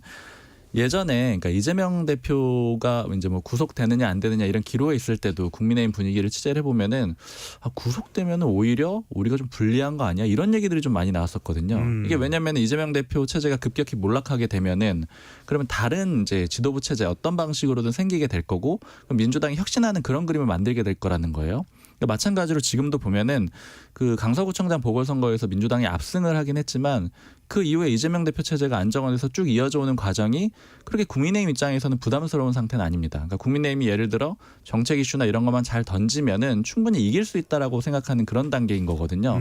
그런데 이제 굳이 그걸 흔들어 가지고 그러니까 김경수 전 지사가 나타나게 해서 민주당의 어떤 혁신 내지는 그 내부 분열 양상 이런 것들을 만들 필요가 없다라고 보는 거죠. 그러니까 안정된 형태로 가는 게 그러니까 정치권에서 많이 얘기하는 게 역동성이라고 해가지고 야당이 지금 역동성이 없는 상태라고 보거든요. 그러니까 지지율 자체는 뭐 국민의힘이 밀릴 수 있지만 지금 국민의힘은 어찌됐든 간에 들썩들썩하긴 하는 상황이잖아요. 근데 반대로 민주당은 그렇지 않은 상황인데 이걸 억지로 굳이 이렇게 김경수 전 지사를 활용해가지고 그쪽에 역동성을 줄 필요는 없다. 이런 판단들이 좀 많은 것 같습니다. 오히려 민주당 내부의 역동성을 살릴 수 있는 것이고 그게 국민의힘의 선택이 이 김경수 전 지사를 살려두는 것이 승부수가 아니라 자충수가 될 수도 있다. 이런 이제 분석이라는 거죠. 네. 민주당 내부에서는 김경수 전 지사에 대해서 어떻게 판단을 하고 있나요? 일단은 만약 복권이 될 경우에 실제 김경수 전 지사가 총선에서 역할을 할 것이냐 문제가 일단 있는데요.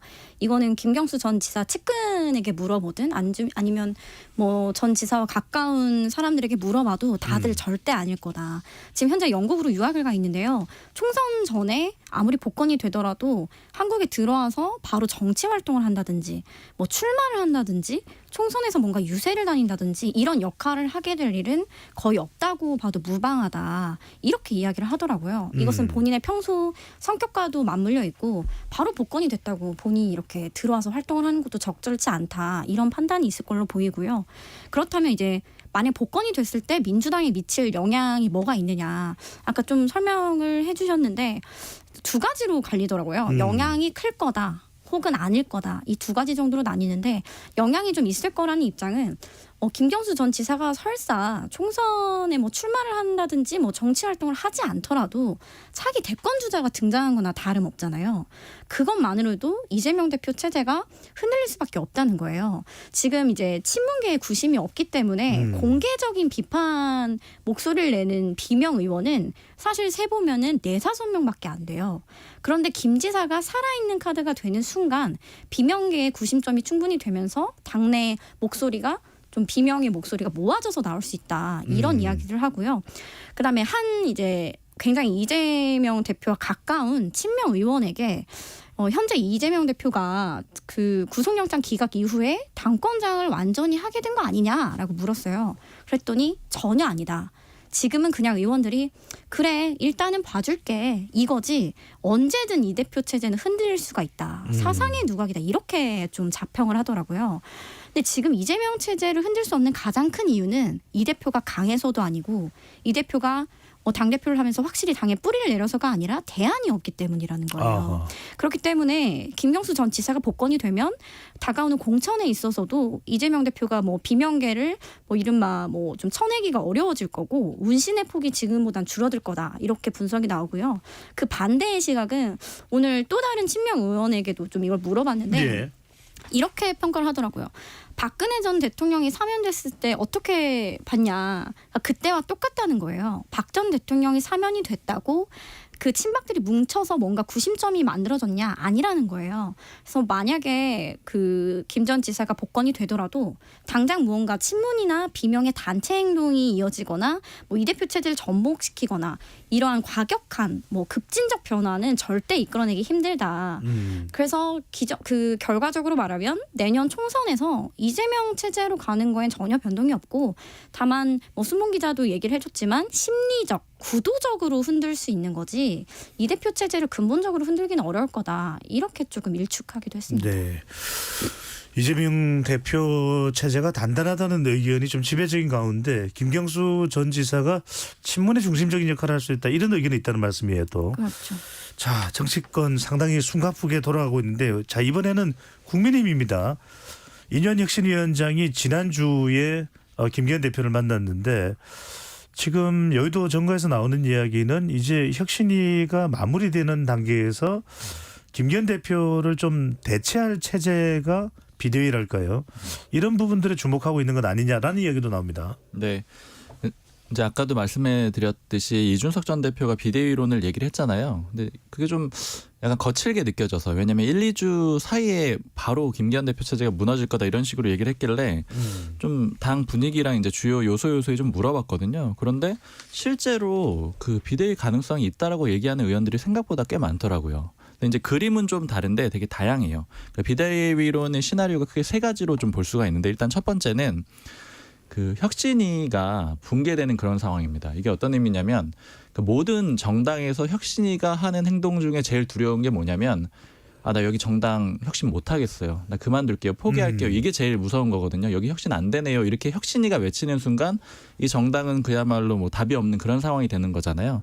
그러니까 예를 들자면 지금 인요한 위원장이 여러 가지 안을 던지고 있는데 지도부나 친윤그룹에서는 안 받고 있잖아요. 그래서 이런 것들이 계속 심화가 되면은 혁신위가 예를 들어 붕괴가 된다. 그러면 이거는 바로 그 인요한 위원장을 불러왔던 김기현 대표 체제 붕괴로 이어질 수 있다. 이게 첫 번째 시나리오고요. 네. 그 두 번째는 혁신위가 잘 돼도 붕괴될 수 있다. 이게 또 두 번째 시나리오예요. 그건 왜요? 혁신위가 만약에 잘 된다라고 하는 의미는 뭐냐면 혁신위가 내놓은 안들이 다 받아들여지는 그런 상황들이잖아요.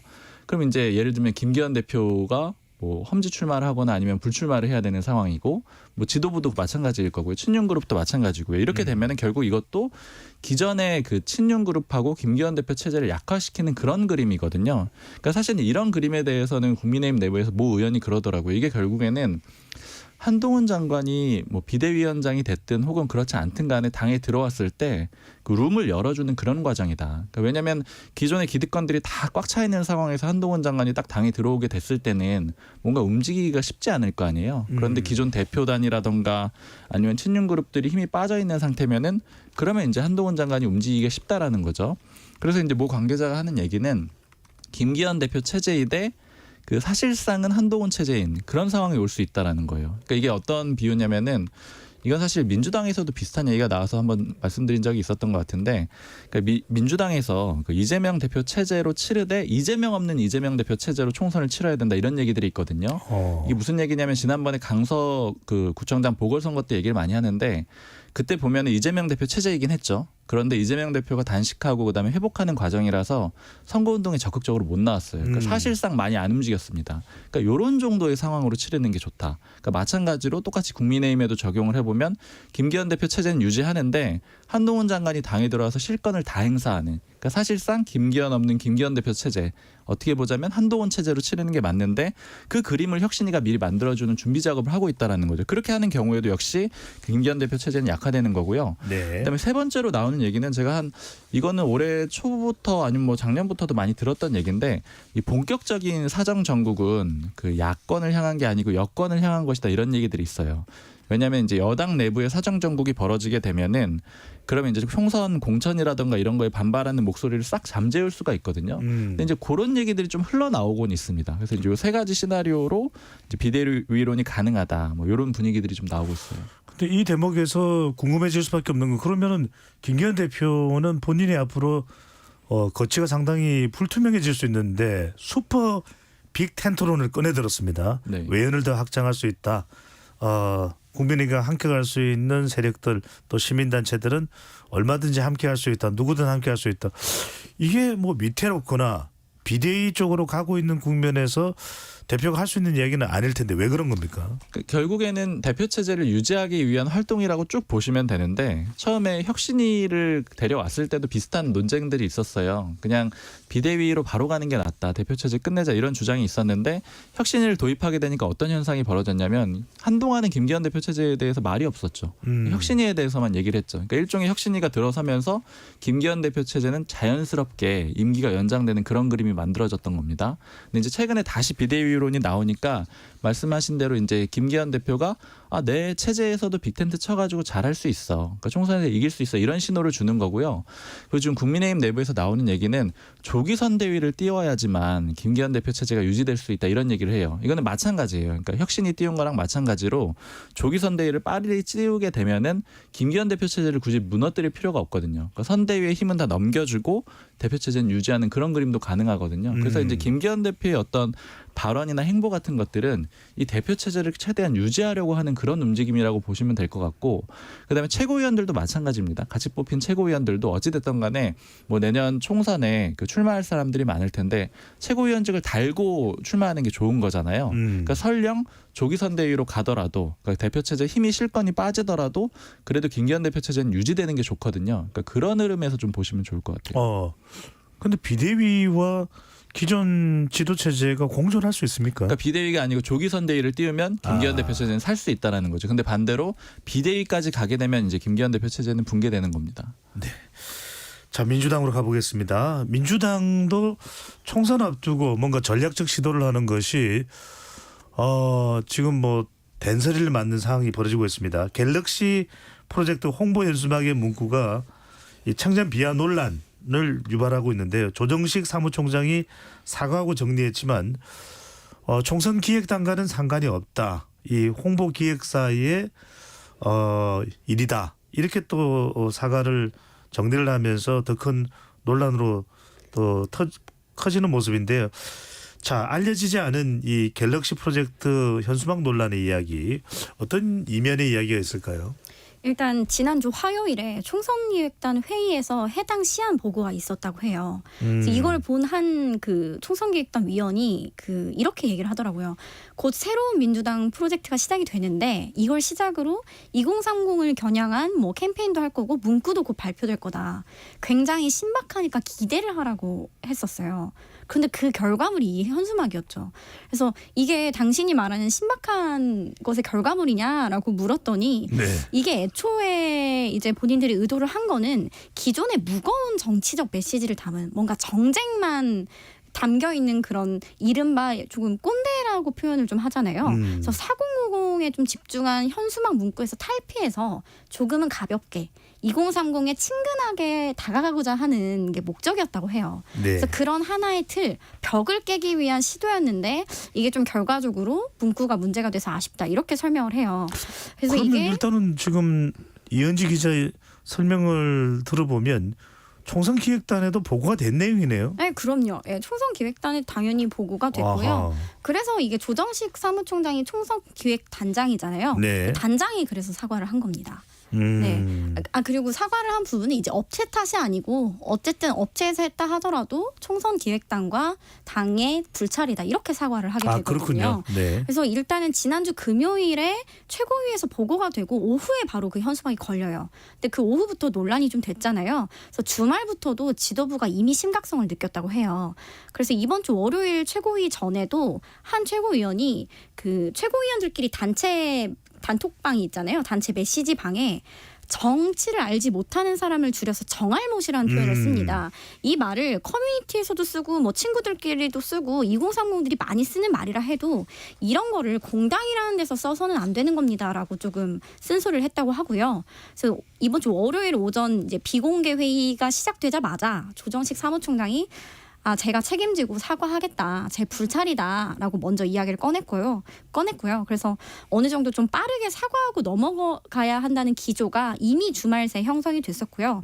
이 최고위에서 이 대표는 물론 최고위원들이 정말 강하게 이 부분을 깔끔하게 사과하고 정리하고 가야 한다. 원점 재검토를 해야 하고 특히 업체 탓이라고 한 그 발언에 대해서 질타를 굉장히 세게 했다고 합니다. 네. 이재명 대표가 어떤 얘기를 했냐면 이 작은 거짓말이 커져서 걷잡을 수 없는 일을 만드는 거다. 애초에 문제가 됐을 때 죄송하다고 솔직하게 말하고 정리를 했어야 되는데 그렇게 일을 키웠다라고 굉장히 문책을 했고요. 그리고 어떻게 보면 3일 만에 사과를 한 거기 때문에 그래도 굉장히 빠르게 했다는 평가가 나오고 있어요. 그리고 이게 좀 뒷얘기를 들어보니 이 아까 사무총장이 사과하는 그 브리핑에서 정태호 민주연구원장도 함께 자리를 했는데 이 아이디어를 낸 게 민주연구원이라고 합니다. 그리고 민주당 관계자에 따르면 이 현수막 문구 제작 등 이 갤럭시 프로젝트에 약 10억 정도가 편성돼 있었고요. 네. 민주연구원 예산으로 그중에 현재 이 현수막 단계까지 3억 정도가 집행이 됐다고 실무자가 이야기를 하더라고요. 그래서 좀 비용적 측면에서도 굉장히 투자를 많이 한 이제 프로젝트인데 이렇게 원점 재검토를 하게 된 거죠. 그래서 당내에선 이런 얘기도 나오더라고요. 조정식 사무총장이 사과를 한 부분이 아쉽다. 왜냐하면 이것을 좀 현수막에 얽힌 해프닝으로 끝냈으면 좋은데 이 갤럭시 프로젝트라는 너무 좋은 프로젝트를 원점 재검토한다고까지 너무 크게 사과를 했다는 거예요. 그 부분은 아쉽다는 평가도 나옵니다. 네. 여하튼 민주당으로서는 상당히 곤혹스러운 상황이 됐습니다. 2030 MZ세대가 내년 총선에 또 중요한 유권자층인데 원칙과 상식 바로 비명계가 주축을 이루는 그룹입니다. 원칙과 상식에서는 현수막 논란에 대한 부분도 지적을 하고 있고 이재명 대표 체제 문제점 계속 이제 비판을 하고 있는데 이낙연 전 대표도 이 비명계 의원들의 목소리에 이제 공감하는 그런 메시지를 냈다고 하는데 이낙연 전 대표 계속 나오는 뉴스가 뭘 할 거다, 뭘 합니까 이번에? 사실 제가 방송에서도 여러 차례 이야기를 했는데 이낙연 전 대표는 더 이상 민주당에서 조금 할 수 있는 역할이 아무래도 제한적일 것이다라는 게 굉장히 많은 의원들의 공통된 의견이고요. 친낙계에서는 계속 뭔가를 띄우고 싶어 하는데 그 세력 자체가 너무 소수인데다 이 대표는 이미 민주당 강성 지지층뿐만 아니라 전반적인 지지층 내에서 대선 실패 책임론이란 딱지가 붙어있는 분이라서 좀 역할이 쉽지 않다. 그리고 총선을 앞두고 이 전 대표에게 전국 유세를 부탁할 일 자체도 없을 거고 총선에서 역할을 하기가 좀 쉽지 않다는 이야기가 굉장히 많이 나와요. 그런데 본인은 최근에 그 일부 중진 의원들과 만난 자리에서 전우들의 시체 위에서 응원가를 부를 수 없다 이런 이야기를 했는데 이게 무슨 말이냐면 이제 이거는 친낙계 그 관계자의 이야기인데 이재명 대표의 호위 병사들이 모두 다 공천을 받고 친낙계 이른바 비명계들을 예를 들어 공천에서 배제시킬 경우에 본인은 유세를 뛸 수 없다 이런 의미라고 해요. 그런데 이것은 사실 민주당 내에서는 이 전 대표에게 유세를 부탁할 가능성은 거의 없는 거죠. 비명계가 이낙연 전 대표 중심으로 해서 분당을 한다거나 신당을 만든다거나 이런 움직임은 어떤가요? 그럴 가능성도 거의 없는 상황이라고 보시면 될 것 같습니다. 제가 좀 전에 그 이낙연 전 대표랑 가까운 의원 만나고 왔는데 그 행보에 대해서 물어봤었거든요. 근데 하는 얘기는 이거더라고요. 일단은 굉장히 좀 적극적으로 움직일 가능성이 높고 그 중심은 이제 언론 인터뷰 최근에 이제 한겨레 신문이랑 했었거든요. 그러니까 언론 인터뷰 중심으로 해가지고 본격적으로 목소리 많이 낼 거라고 합니다. 그래서 아마 좀 주목을 해보셔도 될 것 같아요. 네. 끝으로 한 1분 정도 남았는데 박순봉 기자가 이 대구 이야기 좀 해주시죠. 요즘에 대구에 워낙 관심이 집중되고 있습니다. 이준석 전 대표도 대구에 공들이고 한동훈 장관도 대구 가서 사인회도 하고 박근혜 전 대통령도 있고 홍준표 시장도 있고 말 그대로 대구 안 대구 이런 이야기가 나오는데 대구 지금 어떤 상황입니까?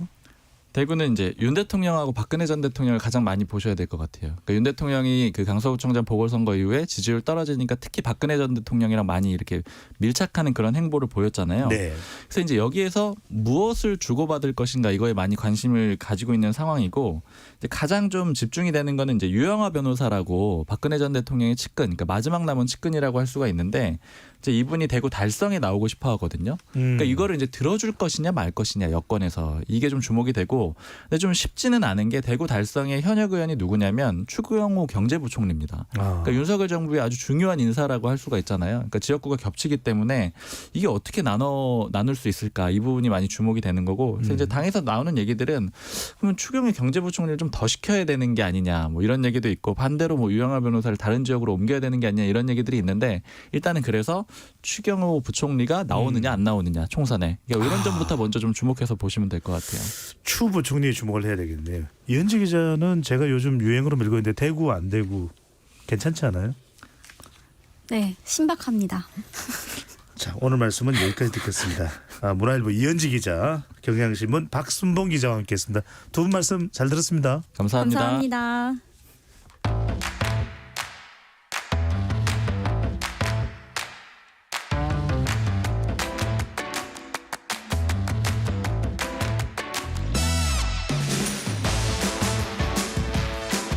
알아두면 유익한 IT 이슈들을 쏙쏙 소개해드리는 IT본부 시간입니다. 2분만 있으면 됩니다. IT맨 김덕진 IT 커뮤니케이션 연구소장과 함께합니다. 어서 오십시오. 네, 안녕하세요. 반갑습니다. 김덕진입니다. 요즘에 정말 IT 시대에 살고 있다라는 것을 실감하는 게 네. 관련 뉴스가 참 많이 쏟아지더라고요. 네, 맞습니다. 진짜 거의 뭐 오늘 얘기할 것도 이 주말 동안에 이게 뭐 드라마야 아니면은 진짜 일이 있는 일이야 할 정도로 무슨 일인가 하는 일이 좀 미국에서 일어났어요. 저는 무슨 IT 업계가 아니라 사랑과 전쟁인 줄 알았어요. AI, 오픈 AI 그러면은 사실 상징적인 인물이 샘 알트먼인데, 그쵸? 샘 알트먼이 갑자기 이사회에서 퇴출당하고 또 마이크로소프트가 이 오픈 AI의 대주주죠. 마이크로소프트로 간다는 얘기가 들렸는데 또 오픈 AI의 직원들은 빨리 샘 알트먼을 복귀시켜라. 안 그러면 우리도 다 MS로 따라가겠다. 그러니까요. 무슨 내용입니까? 그러니까 이게 참 어떻게 보면은 야 이거 도대체 뭐지 할 정도로 제가 토요일 날 아침에 일어나서 이거 뭐야 라고 했던 뉴스가, 말씀하셨던 대로 샘 알트먼이 갑자기 퇴출당했다는 거예요. 근데 이게 왜 웃기냐면 지난주까지만 해도 우리가 GPTs 얘기하면서 샘 알트먼이 거의 뭐 스티브 잡스에 비교될 정도로 많은 이슈가 되고 있다. 그렇죠. 우리가 개발자 관련 회의도 이야기를 했었고. 그러면서 오히려 이제 샘 알트먼 때문에 뭐 다른 스타트업들도 방하게 생겼다 이런 얘기까지 했는데, 막상 샘 알트먼이 AI 때문에 처음으로 일자리를 잃은 사람이 돼버린 거예요.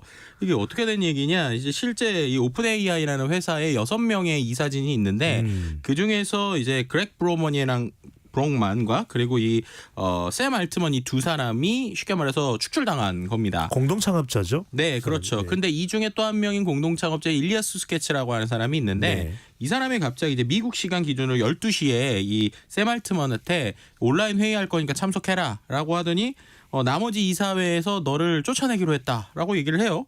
그러더니 12시 20분에 또 브록만에게 이 수스케버가 똑같이 문자를 넣어서 지금 이제 미팅할 겁니다라고 하더니 이번에는 이분은 이사회에서 해고를 하는데 다만 회사에서는 자르진 않겠다 뭐 이런 얘기를 하는 거예요.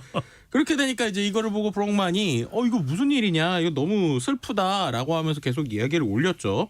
그리고 나서 이 실리콘밸리에서는 이른바 샘 알트만 구하기 작전 같은 이슈들이 생겼어요. 그래서 주요 투자자들이 이거 어떻게 된 거냐, 이거 지금 샘 알트만 다시 자리에 앉혀야 된다라는 얘기가 있었고요. 그렇게 좀 시간이 지나서 갑자기 쫓겨났던 샘 알트만이 잠깐 또 이 오픈 AI 회사에 옵니다. 근데 또 재밌는 게 그때 본인이 분명히 창업주잖아요. 근데 그 게스트들, 그러니까는 그 어떻게 보면 손님들이 패용하는 그 목걸이를 메고 내가 이거를 매는 건 유일할 거다라고 하면서 또 그거를 또 트위터에 올려요. 그리고 나서 또 얘기가 잘 안 됐는지 결국에는 오픈 AI의 또 다른 임시 CEO가 이제 설정이 되고, 그런 와중에 갑자기 이제 우리가 알고 있는 마이크로소프트에 이제 나델라가 갑자기 등장을 합니다. 사티아 나델라가. 그러면서 자기 본인 이제 트위터에다가 우리가 샘 알트만과 그렉 브로만을 MS로 데리고 왔다. 그리고 이제 네. 그 외에도 다른 오픈 AI 그만둔다는 사람들 연구원으로 데려오겠다라고 얘기를 했고요. 빌 게이츠가 마이크로소프트의 창업자인데 방금 전에 네. 우리 김덕진 소장이 이야기한 나델라는 현재 마이크로소프트의 네네네. CEO입니다. 네, 제가 창업자라고 그랬나요? 네. 아니 네네. 모르시는 분들이 계실 것 같아서. 알겠습니다. 네, 맞습니다. 사티아 나델라가 지금의 CEO인데요. CEO입니다. 네, 그 사람이 본인의 이제 트위터 계정에 그렇게 올렸고요. 그리고 심지어 뭐 전체 고급 AI 연구팀의 전체 총괄, 그러니까 어떻게 보면 CEO급이죠. CEO급을 이 샘 알트먼에게 맡기겠다. 뭐 이런 얘기들까지 나왔어요. 거기까지만 해도 정신 없었는데 또 이제 오늘 뉴스가 계속 나오는 걸 봤더니 아까 말씀드린 대로 그렇게 어떻게 보면 쫓아냈던 일리아 네. 수스케버라고 하는 공동 창업자가 갑자기 자기가 이 내용을 후회한다라고 하는 트윗을 올려요. 네, 그러면서 이제 더 웃긴 거는 자기가 이게 다 정상화됐으면 좋겠다는 글을 올렸거든요. 네. 근데 거기에 또 샘 알트먼이 하트를 보냅니다. 그러면서 이제 또 빅 하트를 보내고 막 같이 갑자기 사랑한다는 구조처럼 되고 이런 상황이니까 이거 어떻게 되냐라는 상황에서 제가 말씀드렸잖아요. 사랑과 전쟁이라고. 그러니까요. 거기서 이제 아까 말씀하셨던 대로 갑자기 오픈 AI의 모든 직원이 탄원서를 올려요. 네. 네, 거기 직원이 한 700여 명 정도 되거든요. 770명인데 지금 이 사태를 일으킨 이사진들 다 그만 안 두면 우리 다 같이 회사 그만두겠다. 그래서 770명 중에 지금 알려지기 650명, 그 거의 뭐 90%다 가까이 가는 사람들이 다 이제 이사진 그만둬라라고 얘기를 하고 있는데 재밌는 거 뭐냐? 그 사인은 4번째인가 5번째예요. 아까 말씀드렸던 일리아 수스케츠. 그러니까 네. 이 쫓아낸 데 참여했다고 하는 공동 창업자 있잖아요. 그 사람도 거기에 사인을 했어요. 자기도 사인을 해서 이 사진들 다 그만 안 두면 우리 다 나갈 거다라는 거에 본인도 사인을 했어요. 네. 그래서 이거 어떻게 된 거야? 라고 하는 상황에서 지금 가장 최신 업데이트 낸 걸 봤더니 그 나머지 이 사진이 이 오픈 AI를 경쟁사인 엔트로피에 합병을 시키려 했다. 뭐 이런 뉴스들까지 나오고 있는. 정말 이게 앞뒤에 어떻게 될지 모르겠고 그래서 지금 상황에서는 샘 알트먼이 마이크로소프트로 확정되는 거냐 아니면은 다시 오픈 AI로 오는 거냐 이 오픈 AI라는 회사가 잘못하면 통째로 날아가는 거냐 이건 정말 대단한 일들이 금요일부터 해서 우리나라 시간으로 토요일, 일요일, 월요일, 화요일 4일 동안 일어난 일이다 이렇게 정리를 해드릴 수 있을 것 같습니다. 마이크로소프트의 또 샘 알트먼의 합류가 기정사실화 될 것처럼 또 보여서 네. 마이크로소프트의 주가가 또 올라갔었습니다. 그렇죠. 네, 올라갔는데 네.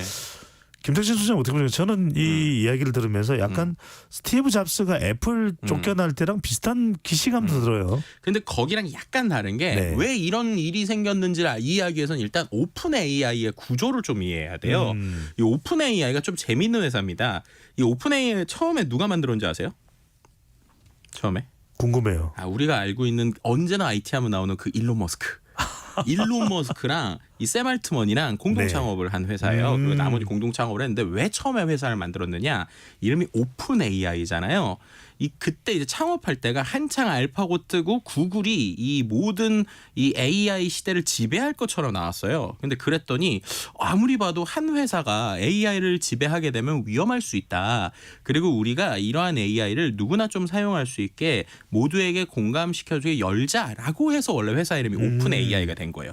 그리고 이 회사가 원래 그런 이유들로 비영리 단체였습니다. 비영리 단체였기 때문에 이 샘 알트먼 또 이제 우리가 알고 있는 일론 머스크 다양한 사람들이 본인의 노력을 위해서 했죠. 근데 알고 보면은 일론 머스크가 있으니까 돈 걱정이 없었겠죠. 근데 갑자기 일론 머스크가 회사를 그만두게 돼요. 여러 가지 이유들로. 그러니까는 이제 이 연구진들이 모였는데 돈 줘야 되잖아요.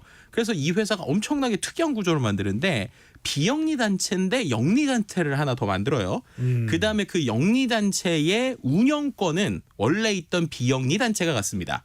근데 그 비영리 단체의 이사진이 6명이에요. 근데 또 재밌는 거는 그 이사진에 들어간 사람들은 그리고 특히나 이제 샘 알트먼과 같은 샘 알트먼은 아예 이제 전체적인 리더십을 갖잖아요. 리더십을 갖는 사람은 그 회사의 주식을 하나도 가지면 안 돼요. 그 구조를 만들었어요. 그래서 무슨 말이냐? 샘 알트먼이 오픈 AI 대표인데 오픈 AI 주식이 없습니다. 네, 그렇게 만든 거예요. 그러면 자기 방어를 자기 자리를 지키기가 쉽지가 않겠네요. 그렇죠. 그러면 제일 최대 주주가 누구냐? 마이크로소프트입니다. 마이크로소프트가 49%의 지분을 가지고 있어요. 근데 또 흥미로운 게 지분을 갖고 있음에도 불구하고 말씀드린 대로 이 위에 비영리 단체가 있잖아요. 영리 단체 위에 비영리 단체가 있어서 지분이 49%인데도 의사결정에 참여를 못해요. 아하. 그리고 두 번째는 그것을 가지고 매출을 내더라도 최대 자기가 처음에 투자한 비용의 200배 이상은 매출을 못 내게 해. 이런 가이드라인이 있어요. 그러니까 이런 걸 만든 샘 알트먼의 원래 의도는 결국에는 우리가 돈은 투자받아서 만들지만 이게 원래 얘기했었던 오픈 AI의 의도에 맞게 우리가 어느 정도 컨트롤하면서 가겠다라는 차원이었고, 그래서 이제 샘 알트먼은 이걸 키우면서도 회사에 키운다기보다는 본인이 가지고 있었던 어떤 비전들을 이뤄나가는 그림이었단 말이에요. 근데 그 그림에서 아까 말씀드린 대로 6명의 이사진 중에 네. 이제 그렉 브로만이 있고 샘 알트먼이 있고 일리아 수스케츠가 있고 나머지 3명은 회사 밖에 있는 사람이거든요. 네. 근데 이 회사 밖에 있는 3명하고 아까 말씀드렸던 이 일리아 수스케츠 4명이 이제 저 두 사람 안 될 것 같아. 그러면서 쫓아내기 시작하면서 이 일 모든 게 시작됐다. 이렇게 말씀드리죠. 이제 좀 많은 게 이해가 되네요. 자기 방어를 할 수 없었던 샘 알트먼, 그리고 마이크로소프트가 그렇게 많은 지분을 가지고 있지만 비영리 단체이기 때문에 감나라 배나라 샘 알트먼을 그 자리에 그대로 돌아라고 또 명령 내리지 못했던 이유도 있는 것이고. 그렇죠. 자, 리더십이 없기 때문에 리더십 문제로 내쫓을 수밖에 없다라는 것이 이제 일리아스 스케치의 설명이었는데, 아까 이야기 듣고 보니까 다른 회사로 합병하려는 좀 부당한 그런 의도도 있었네요. 그러니까 이게 지금 어떤 거냐면 아까 말씀하신 대로 정확하게 리더십이라기보다는 오픈 AI가 가지고 있는 철학이 있잖아요. 아까 말씀드렸던 대로 우리는 AI를 좀 키우지만 또 이게 또 인간에게 미칠 수 있는 위협에 대한 것들을 조심해야 된다. 근데 지금 이제 샘 알트먼의 행보를 봤을 때 나머지 이사진들이 판단할 때는 이 오픈 AI가 연구를 너무 하게서 좋긴 한데 너무 영리적이다. 혹은 너무 이제 인간의 어떤 발전의 방향성을 보지 않고 우리가 컨트롤 안 되는 것까지 너무 빨리 만드는 것 같다. 그래서 그런 부분에 있어서 커뮤니케이션이 문제가 있으니까 이 사람을 축출해내자라고 했다라고 얘기됐었어요, 처음엔. 근데 아까 말씀드린 대로 지금 뒤에 나오는 이야기들을 봤더니 이거는 어떻게 보면 정치 싸움에 가깝다라는 식의 평가들이 이제 뒤늦게 나오고 있는 상황이고요. 네. 그리고 회사에 있는 사람들은 샘 알트먼을 이제 리더십을 좋아했으니까 생각해보면 전체 인원의 90% 이상이 탄원서 내면서 만약에 샘 알트먼 진짜로 마이크로소프트 가버리면 우리도 다 가버릴 거야 라고 얘기하는, 그러면서 심지어 트위터에 어떤 운동이 본인들의 트윗 글에 올라오냐면 오픈 AI에서 사람을 빼면 아무것도 아니다. 그런 것들이 릴레이 글처럼 지금 트위터에서 직원들이 다 올리고 있거든요. 그런 것만 보더라도 이게 원래 의도가 아니라 이제 좀 정치 싸움에 가까운 이런 일들 때문이 아니었나 이렇게 해석해 볼 수 있는 것이죠. 이런 와중에 이제 결과가 어떻게 나오느냐 중요할 텐데 마이크로소프트 입장에서는 주가도 올랐단 말이거든요. 그럼 샘 알트먼을 데리고 가면은 훨씬 이 마이크로소프트의 이 AI 기능도 상당히 강화될 수 있기 때문에 데려가겠다는 입장으로 향후 나오지 않을까요? 그러니까 지금 보면은 이렇게 평가드릴 수 있을 것 같아요. 원래 마이크로소프트는 저기 회사가 너무 갖고 싶었지만 그래도 저 회사가 잘 되고 우리랑 파트너십을 맺는 것만으로도 고맙다라는 상황이었다고 저는 보거든요. 근데 갑자기 호박이 넝쿨째 들어온 거예요. 그러니까 이거 너무 좋은데 라고 했는데 지금 이런 이슈가 생긴 상황이죠. 결론적으로 마이크로소프트가 샘 알트먼과 그렉 브로반이 이제 마이크로소프트 회사에 계속 있게 되면 너무 좋은 거고, 만약에 이사회가 그런 이슈가 생겨서 그래서 만약에 이사회가 그만두고 만약에 샘 알트먼이 복귀했다. 그럼 아쉽지만 좋은 거고, 그죠? 만약에 아까 얘기한 대로 이사진이 그 오픈 AI를 다른 회사에 팔았다. 이렇게 되면은 조금 아프지만 그래도 좋다. 그러니까 마이크로소프트 입장에서는 더 좋냐 덜 좋냐 조금 좋냐지 어떻게 보면은 좋은 거는 마찬가지다 이렇게 말씀드릴 수 있는 것이죠. MS는 최악은 없는 거네요. 네, 지금은 그런 상황이라고 볼 수 있을 것 자, 그렇다면 같습니다. 시간이 얼마인데 아주 짧게 오픈 AI의 그러면 운명은 어떻게 되는 것이고 앞으로 관련 산업에는 뭐 어느 정도 영향을 줄까요? 일단은 가장 똑똑한 사람들이 아주 몰려있던 조직이 어떻게 됐든 쪼개졌거든요. 그럼 쪼개졌다라는 것은 그만큼 이 속도감에 있어서는 며칠이라도 늦어질 수 있기 때문에 기존 경쟁사들 입장에서는 한 번의 기회로 보고 있고, 지금 이 기회에 많은 이 인력들을 빼가려는 이 빅테크들의 움직임들이 지금 나오고 있어요. 그리고 그 안에서 과연 지금의 리더십을 유지하면서 오픈 AI가 유지될지, 자칫 잘못하면 아예 진짜 오픈 AI라는 회사가 없어지고 마이크로소프트 일강이 될지 이건 좀 지켜봐야 될 것 같습니다. 관련 산업에 지장은 없어야 될 텐데, 지금까지 IT맨 김덕진 IT 커뮤니케이션 연구소장과 함께했습니다. 말씀 잘 들었습니다. 네. 배종찬의 시사본부 오늘 준비한 소식은 여기까지입니다. 참 이슈가 많다 보니까 어떤 건 좀 이해가 잘 되기도 하고 안 되기도 하는데 여러분들에게 더 잘 쉽게 이해되도록 노력하겠습니다. 내일 낮 12시 20분에 저는 돌아오겠습니다. 행복하고 안전한 오후 되십시오.